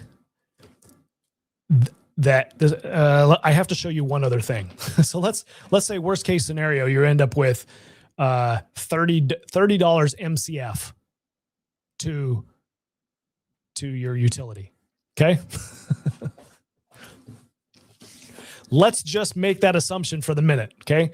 I'm going to share something with you here that I've shared with other people before, just for your understanding. Okay. This is provided to me by our friends down here at Hex in the Cook Inlet, gas producers in the Cook Inlet. And this, I'm going to blow this up so you can see it. This is reported by our federal government, EIA.gov. So you can go fact check them. Okay. This is rankings, and this is as of September 2025. Okay. So not too long ago. Rankings of natural gas residential prices, September 2025, thousands of cubic feet MCF per MCF. And there's only 43 states that are reporting. Okay. The highest cost of gas per MCF was in Hawaii at $56. Okay. We just saw on the slide, worst case that they're projecting on this particular slide is $30. Where does $30 put you? $30 puts you right at Texas rates. This is what they're selling gas for in Texas, $30 an MCF. Now, why does it become there's so many more buyers. There's so many more ratepayers. Alaska's that small number of ratepayers. $30 MCF means we all pay more. If you had twice or three times as many people, we would all pay less at the same $30 an MCF. Get it? If you have a AI data center move in, and that would be the equivalent of, let's say 1,000 ratepayers. No, it'd be more than that. 100,000 ratepayers. Then that means it would be equivalent to 100,000 ratepayers moving in, and it would reduce the cost of your electricity being generated from that same $30 MCF. You following? Okay. So when Glenfarne says phase one can be feasible, financially feasible, it's because they could charge $30 an MCF. And we would then be paying $30 an MCF. Our utilities would. They would mark that up. NSTAR would mark it up a little bit. And then our gas price would go up. Our utilities, HEA, MEA, all of the utilities would buy the gas, generate electricity with it. And our COPA on our bill would go up because the price of gas just went up. It's coming out of the pipeline, coming to the North Slope. It's not being exported, so it's not at export rates. It's at in-state rates. And those in-state rates are comparable to the rates that are down in the lower 48. Where's Alaska right now? Well, we think we're at $13.95. That's what this chart says as of September in 2025. But this winter, Hillcorp charged NSTAR $16 an MCF. Okay, so we're technically, the new floor is somewhere up here. It's $16 an MCF. It's not crazy expensive, right? I mean, crazy expensive is what you see in other jurisdictions. But the problem is all these other jurisdictions have a larger number of people to spread that cost over. So each one of the people ends up spending less than they would if there was a smaller number of people.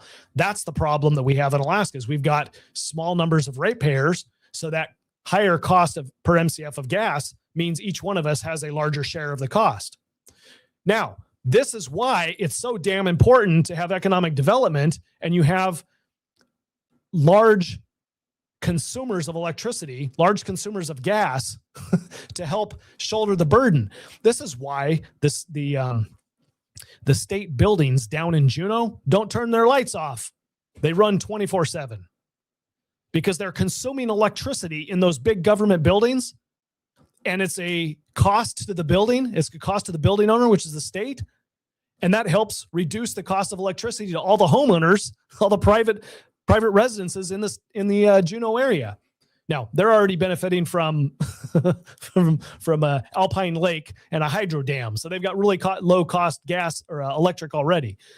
But that's the equivalent, right? You put a data center on the grid in the along the rail belt, and it takes that higher cost gas and it drops the rate that you and I would pay because they're going to consume more of it. This is simple economics. So this is why Glenfarne can say that it is still feasible for them to be able to charge, or for them to have phase one and still make it economic sense. They just jack the price of gas up to somewhere where, I mean, what's the average? If you're looking through the numbers here, lowest is in Idaho, $8 an MCF. Highest is 56. So I don't know, what are you, 23, 25, something like that is what the average cost is going to be. Now, enter into the conversation those that say, oh, well, you know what? We could just import gas. We'll import gas at 16 or at 17 or 20. It's less than what we'll pay if the rate is $30 from the pipeline. It's all immaterial because phase two is going to get built. Phase two is what the investors need. Phase two they need the invest. That's how they're going to get their money back. That's what President Trump needs. That's what all of your buyers need for out of state, right? And that drops the cost down below, and it's probably down somewhere below $13 an MCF, whatever it ends up being. The governor's saying 5. I don't think it's going to be 5. just my hunch. I think it's going to be somewhere between 5 and where we are now. That's what I would guess. Maybe between 5 and 16, somewhere in there. Okay, that's the bigger picture. All right, let's end that and go back to Senate Finance. I hope that's helpful. Fast forward. This is about where we left off. The lower capital, then you can just about get to a 10% rate of return. But if it's a lower rate, 300 million standard cubic feet, for example, and a higher capital cost, then the return on the pipeline is very low. So that sets out the challenges of the phase one pipeline. If there aren't any mechanisms to bring up the flow rate. Conversely, if you look at it from the other side of the equation, meaning exportation, right? If there's no phase two that brings up the flow rate, the 300 and 500 is what in-state consumption would be, not export would be. Export would be significantly more. Senator Stedman. Yeah, we're moving a little too fast for my small mind, coming from an island that we buy oil and we buy electricity. So when we look at these prices, $12, that's roughly $1.50 oil, if I'm not mistaken, in equivalency at 80% efficiency of oil, around $4 per kilowatt. I think it would be very informative, Mr. Chairman, as we go through this to help people understand what we're talking about in dollars, equivalency of kilowatts and price per oil. And you could use 80% or 90% efficiency conversion on oil, whatever you want to do, if you got a monitor stove or an old boiler. So we can get a benchmark of what we're talking about here. Because $17 per MMBTU, well, $20 doesn't even get to $3 oil. So it'd be nice to take a look at these conversions, because I think the spin rate on a hydro is 4 cents, somewhere in that range. And that would be fairly close to that $12 MMBTU. And one of the concerns that we all have sitting at the table here is, I think in this building, is that we don't make a mistake and we end up putting a rail belt in a position where they have excessively high energy costs and really hurt our economy. But it's hard to do the conversion unless we see a scale of equivalency. So that would be helpful as we go forward. I don't know what Fairbanks is, cost of oil at $4 oil, that's $30 natural gas MM per BTU, just to give a scale of what we're dealing with here. That's important. And for the committee's information, first delivery of fuel barges in Dillingham, Alaska this last weekend, the prices of gas were posted at $9.09 a gallon. And heating oil is probably going to be around that, if not slightly higher than that. So just for everybody to digest that number. Mr. Chairman. Senator Stedman. That's $65 per MMBTU. I'll take 12. But I think it would be helpful. And then I think too, as we get on in this subject later on, it'd be nice to get a cash flow breakdown of the project in more detail through the construction when they're asking for concessions from the state. And I recognize that, we have a very high millage rate, but it would be nice to look at the cash flow through the construction to first gas, so we can actually see when the cash calls come into play for property tax. Yeah. DeShantis has really hurt our economy. Is it not hurting now? I'm confused. Yeah. There is some amount of disconnect between wealthy people sitting at the table who can weather the storm of increased costs and you and I who don't weather it so well. Right. So there is kind of a disconnect here. The true Juneau bubble, right? While they're sitting there at the table and they're paying their residents down there, they have a high cost for maintaining a second residence in Juneau, but their utility bills, real small. Electricity's like sub 12 cents or something like that. It's ridiculous. It's maybe it's 12 cents. I don't remember. Anyway, it's a whole lot less than what you and I pay on the rail belt, right? They've got a hydroelectric dam that's generating their electricity and it's inexpensive. So while they're sitting there, while the decision makers in Juneau are feeling the pinch of their bills for the time that they're sitting in Juneau, they don't feel it because it's inexpensive. Senator Stedman is from Sitka. He has oil. He has hydroelectric power generated somewhere, or he's got diesel generated electricity. I think Sitka probably gets has power lines that bring power from the Juneau area. I don't know that to be certain though.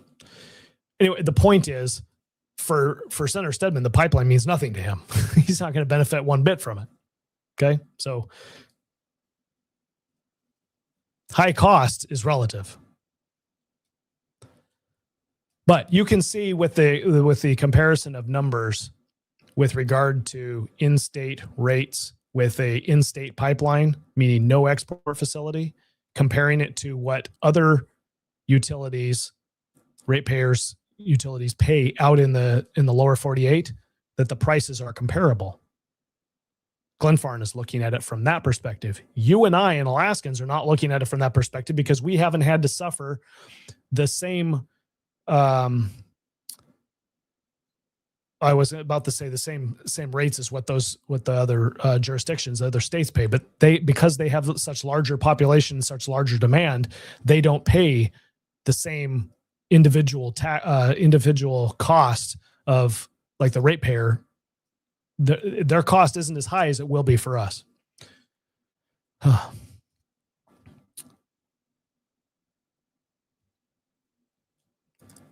Why are we talking about property tax?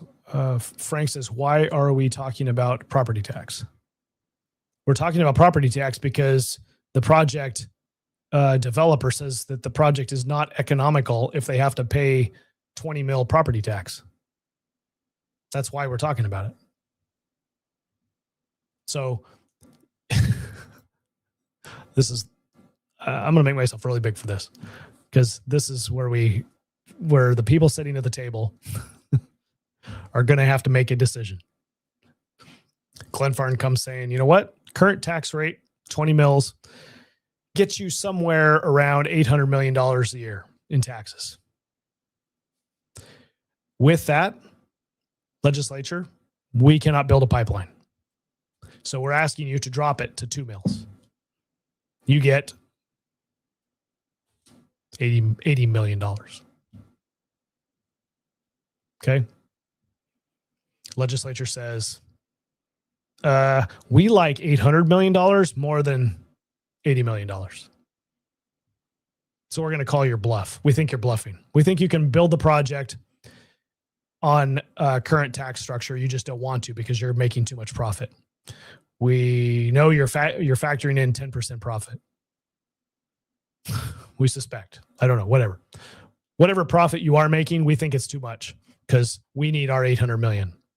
So Glenfarne, build it or don't build it. We don't care.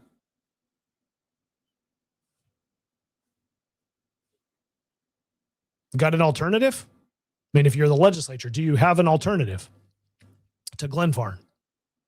Oh, you know what? Some of the members do. Those that are tied to the unions would love to see Glenfarne go away. Are we delayed a couple years in getting a gas pipeline? Yeah. Are we going to have to import gas? Yeah. We're probably going to have to do that anyway.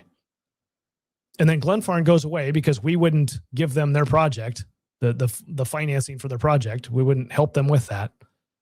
No project, no pipeline. And in comes this other group that says, hey, you know what? We're going to do it. Probably along the same similar financials. They're not going to be able to afford $800 million a year in taxes either. Another decade goes by, and maybe we have a pipeline. Maybe we don't. And it's all because the legislature doesn't want to accept $80 million instead of $800 million. Or raise it to $100 million. So it's not a 2 mil, it's a 3 mil.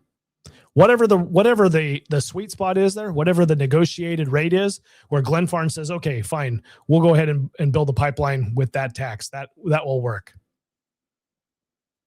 We're negotiating, right? Whatever it is.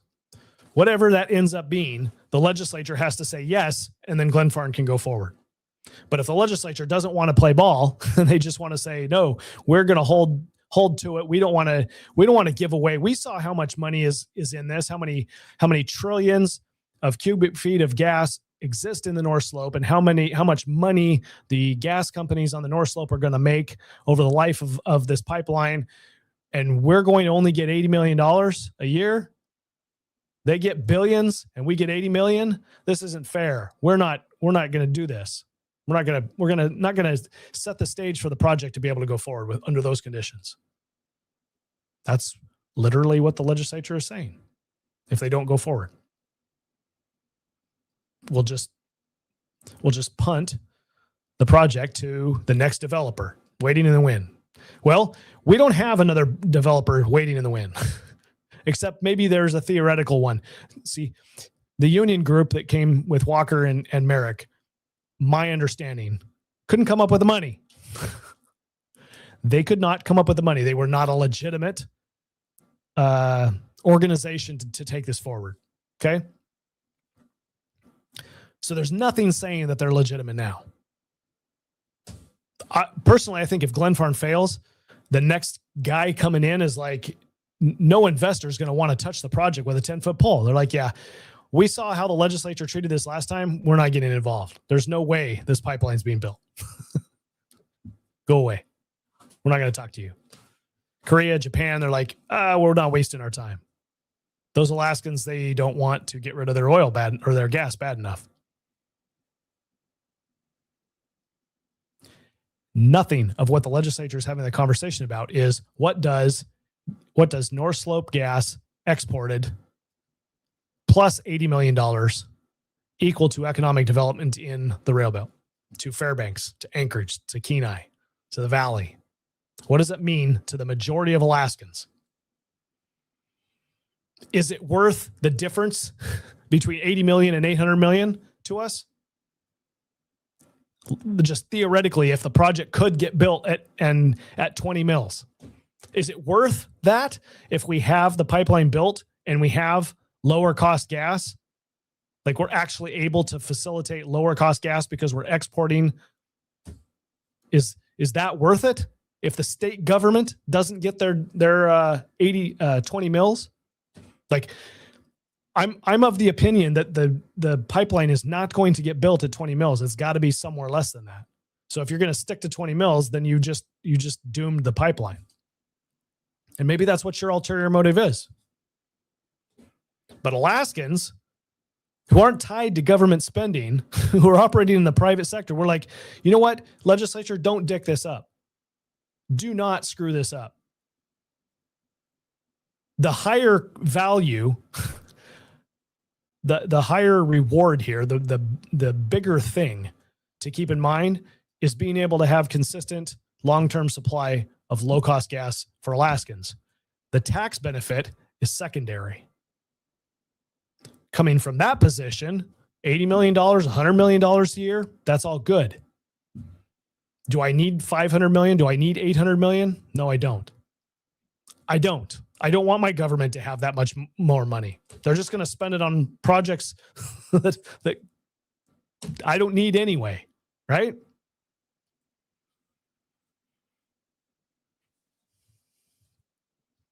If you measure the value of the pipeline in the value to economic growth instead of how much revenue it brings into state government, the equation changes on what is acceptable and what is not. If making a deal here and not accepting the current statutory amount, and it looks like we're giving up a whole bunch, but you're not really giving anything up if the pipeline never gets built, right? If you only get $80 million a year or $100 million a year, if that's all you get, but you have low-cost gas, then that is a benefit, because without the pipeline and without the exportation, you've got no chance of having low-cost gas. No chance. Because the alternative, if the pipeline never gets built, the alternative for gas is importation of gas. Or they find it in Cook Inlet. Both of those alternatives are expensive. Are they as expensive as what Glenfarne could be charging per the chart we saw, the $30? Maybe they could. At that point, does it matter whether you're paying $30 for imported gas or $30 for Cook Inlet gas or $30 for North Slope pipeline gas? Doesn't matter. You're paying $30 anyway. The only way that you get below that threshold is if you export it. And then you've got a pathway for cheaper gas because they're not paying that price. They're paying less. That's what keeps the cost down on this pipeline. Many, many purchasers outside the state of Alaska help lower the cost of gas for us. And that's the only way we get low-cost gas. Phase 2. Phase 2 has to be built if we want low-cost gas. So how do you make sure that happens? You make the project as financeable as possible. You quit dicking around with the tax rate. You put a volumetric tax in, you do away with the property tax, and you make sure the project gets built. That's how you make sure that phase 2 gets built. And you start measuring the value of the pipeline based on the availability of gas, long-term availability of gas to our private industry, not in how much it brings to the government. Okay. I'm going to check in with you. I'm done with my rant. Okay. Go all the way to them. Frank says, no, you keep the cost lower by not taxing at a local level. Well, it doesn't matter whether you tax a lower level or a local level or a higher level. A tax is a tax wherever it gets paid. But if you're going to tax at the local level and you're going to tax at the state level, then there's two different taxes, right? The whole point is it doesn't matter. The cumulative amount of taxation is the problem to the pipeline. The cumulative amount of taxation is what our local municipal leaders and our state legislature is looking at. That's all they're seeing. That's what they're basing a constitutional requirement for this maximum benefit of the people. That equals tax dollars. It doesn't equal consistent supplies of low-cost gas to Alaskans. We've got things backwards.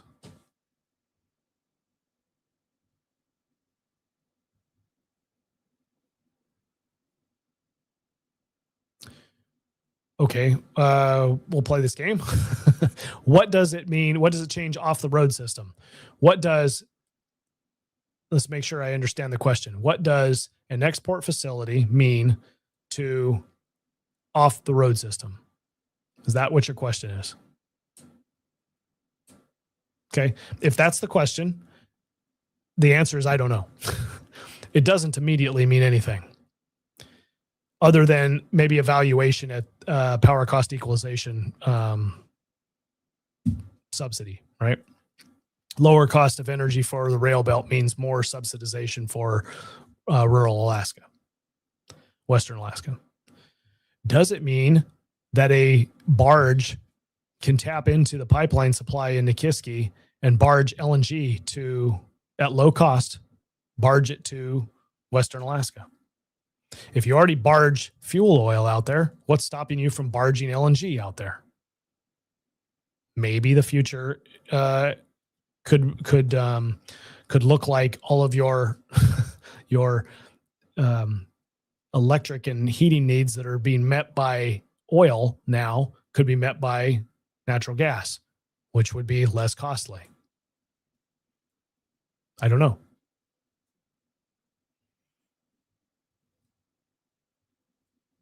Yeah, that's exactly what's going to happen, because that's the system that we created in the past. If you're talking about the power cost equalization, if we're going to benefit and this is the deal with the devil that was made many years ago.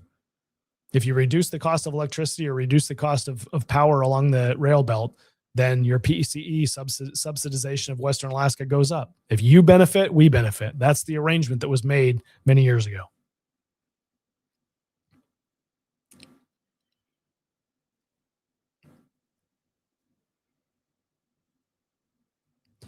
See, I think there are some people that might think this, Deshana, and I think you're responding with sarcasm. Just let the federal government do it. I think it's legitimate, especially when you look at the spur line in Fairbanks, and we're coming up on 2 hours here. The spur line to Fairbanks has a direct connect, I think, to national security. If they want natural gas at the bases in the interior, then a spur line is a national security issue. So the funding of that spur line, I would think, should have something to do with federal government. Maybe the entire project needs to have somebody buying in from the federal government. That's, I don't know. There is a national security issue here because your bases do need low-cost gas, or they just need gas, period. Federal government's picking up the tab. Doesn't matter whether it's low cost or high cost, right?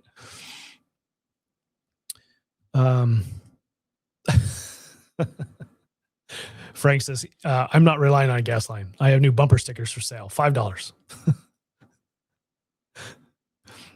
We did piss away another pipeline. Yeah.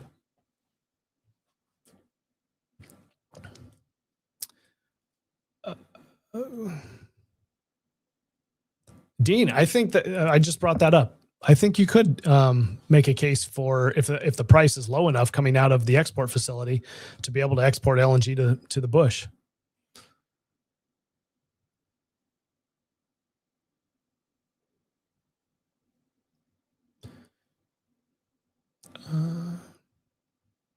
That's an interesting statement. Craig says that the state paid for the bulk of Juneau's hydro cost. The cynic in me says, doesn't surprise me. I don't know that to be true for a fact, but I will trust but verify.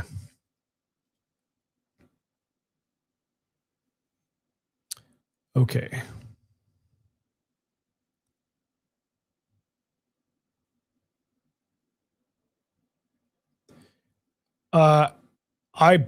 Listening to what has been said, Deshana asks if Glenfarne could be saying that the cost per NCF for phase one could also be more feasible considering the Department of Defense projects moving or coming online in the future. I think this is what we've heard from the stage at the Sustainable Energy Conference was any of your entities that are going to be large entities, commercial buyers, like a base, a military installation, or a data center, or some large corporate entity that uses lots of gas, any of those is going to help make this project more feasible. They highlighted that mines could also become purchasers of natural gas, but they're further out, they're smaller customers, and they're not part of the financing picture of this. So if there are data centers and they could be lumped into the financing piece of this because it's a guaranteed purchase of gas, you got X number of people going to be purchasing gas, you got X number of commercial entities and bases purchasing gas, all of that can go into the financing picture. And plus exported customers out of state, right? All of that goes into the, is this project feasible? Yes, it is, because we can sell all our gas, right? So yeah, any of the DoD projects would help with the feasibility of the project.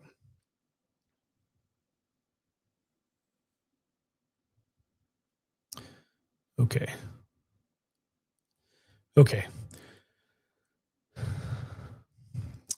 Willie, thanks for joining us, Willie.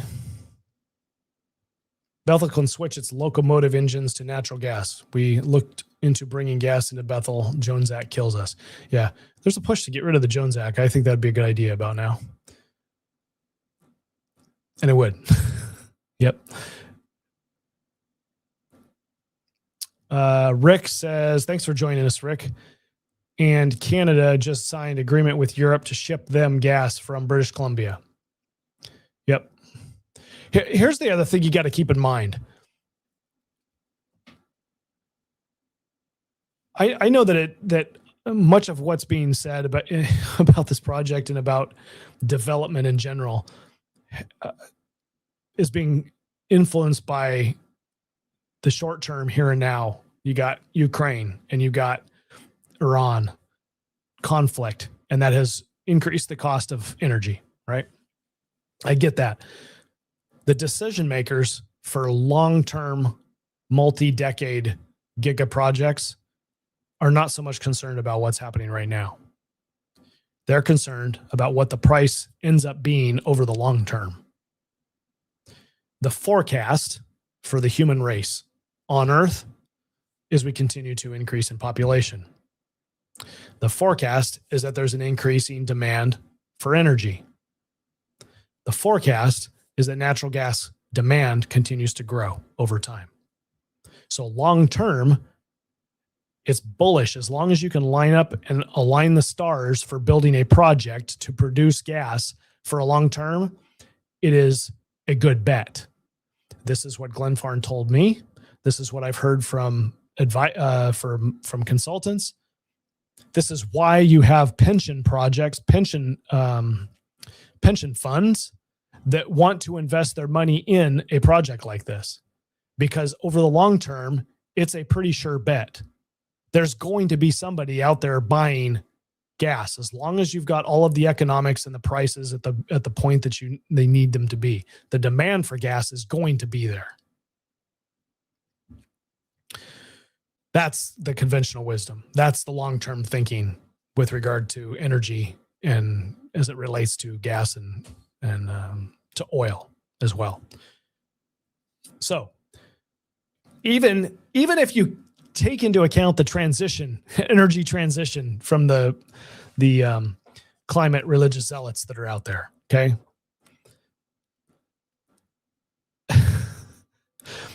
They recognize that they have to have more natural gas to make this transition happen. So even the transition people, even the tranny people, they recognize you got to have more gas. So there's not a question about whether the demand for the gas is going to be there in the future. It's going to be. But is your project financially feasible for those projections for how much gas is going to be in demand? Okay. This is why you look at and this is what Glenn Farn will tell you, what they've told other committees. They look out at the tax structures for other jurisdictions, other countries, other states that levy taxes against a similar or similar in the sense that it's natural gas project. There's nothing similar to an 800-mile pipeline, but similar to other natural gas projects. And our 20 mil property tax is an order of magnitude higher than everybody else, right? So industry just looks at it and says, no, we're not doing that. Everybody else, whoa, just knocked over my beverage. Everybody else, all the other jurisdictions that have natural gas projects have a tax structure that is much less than what Alaska has on the books.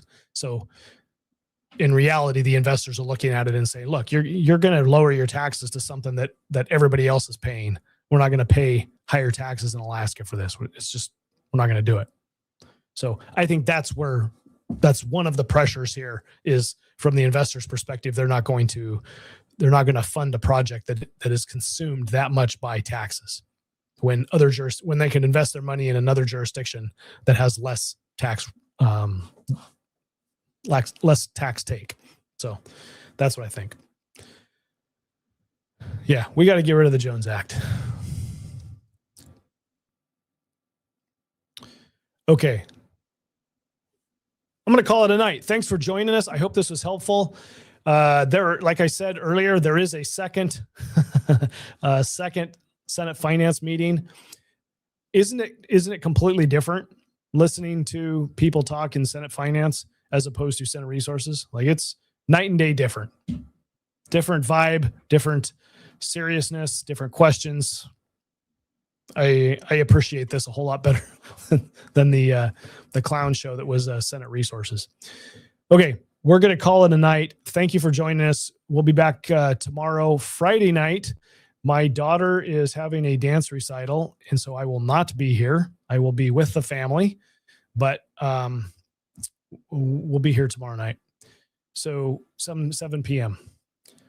And we'll find out what happened in Senate Finance, maybe House Finance too.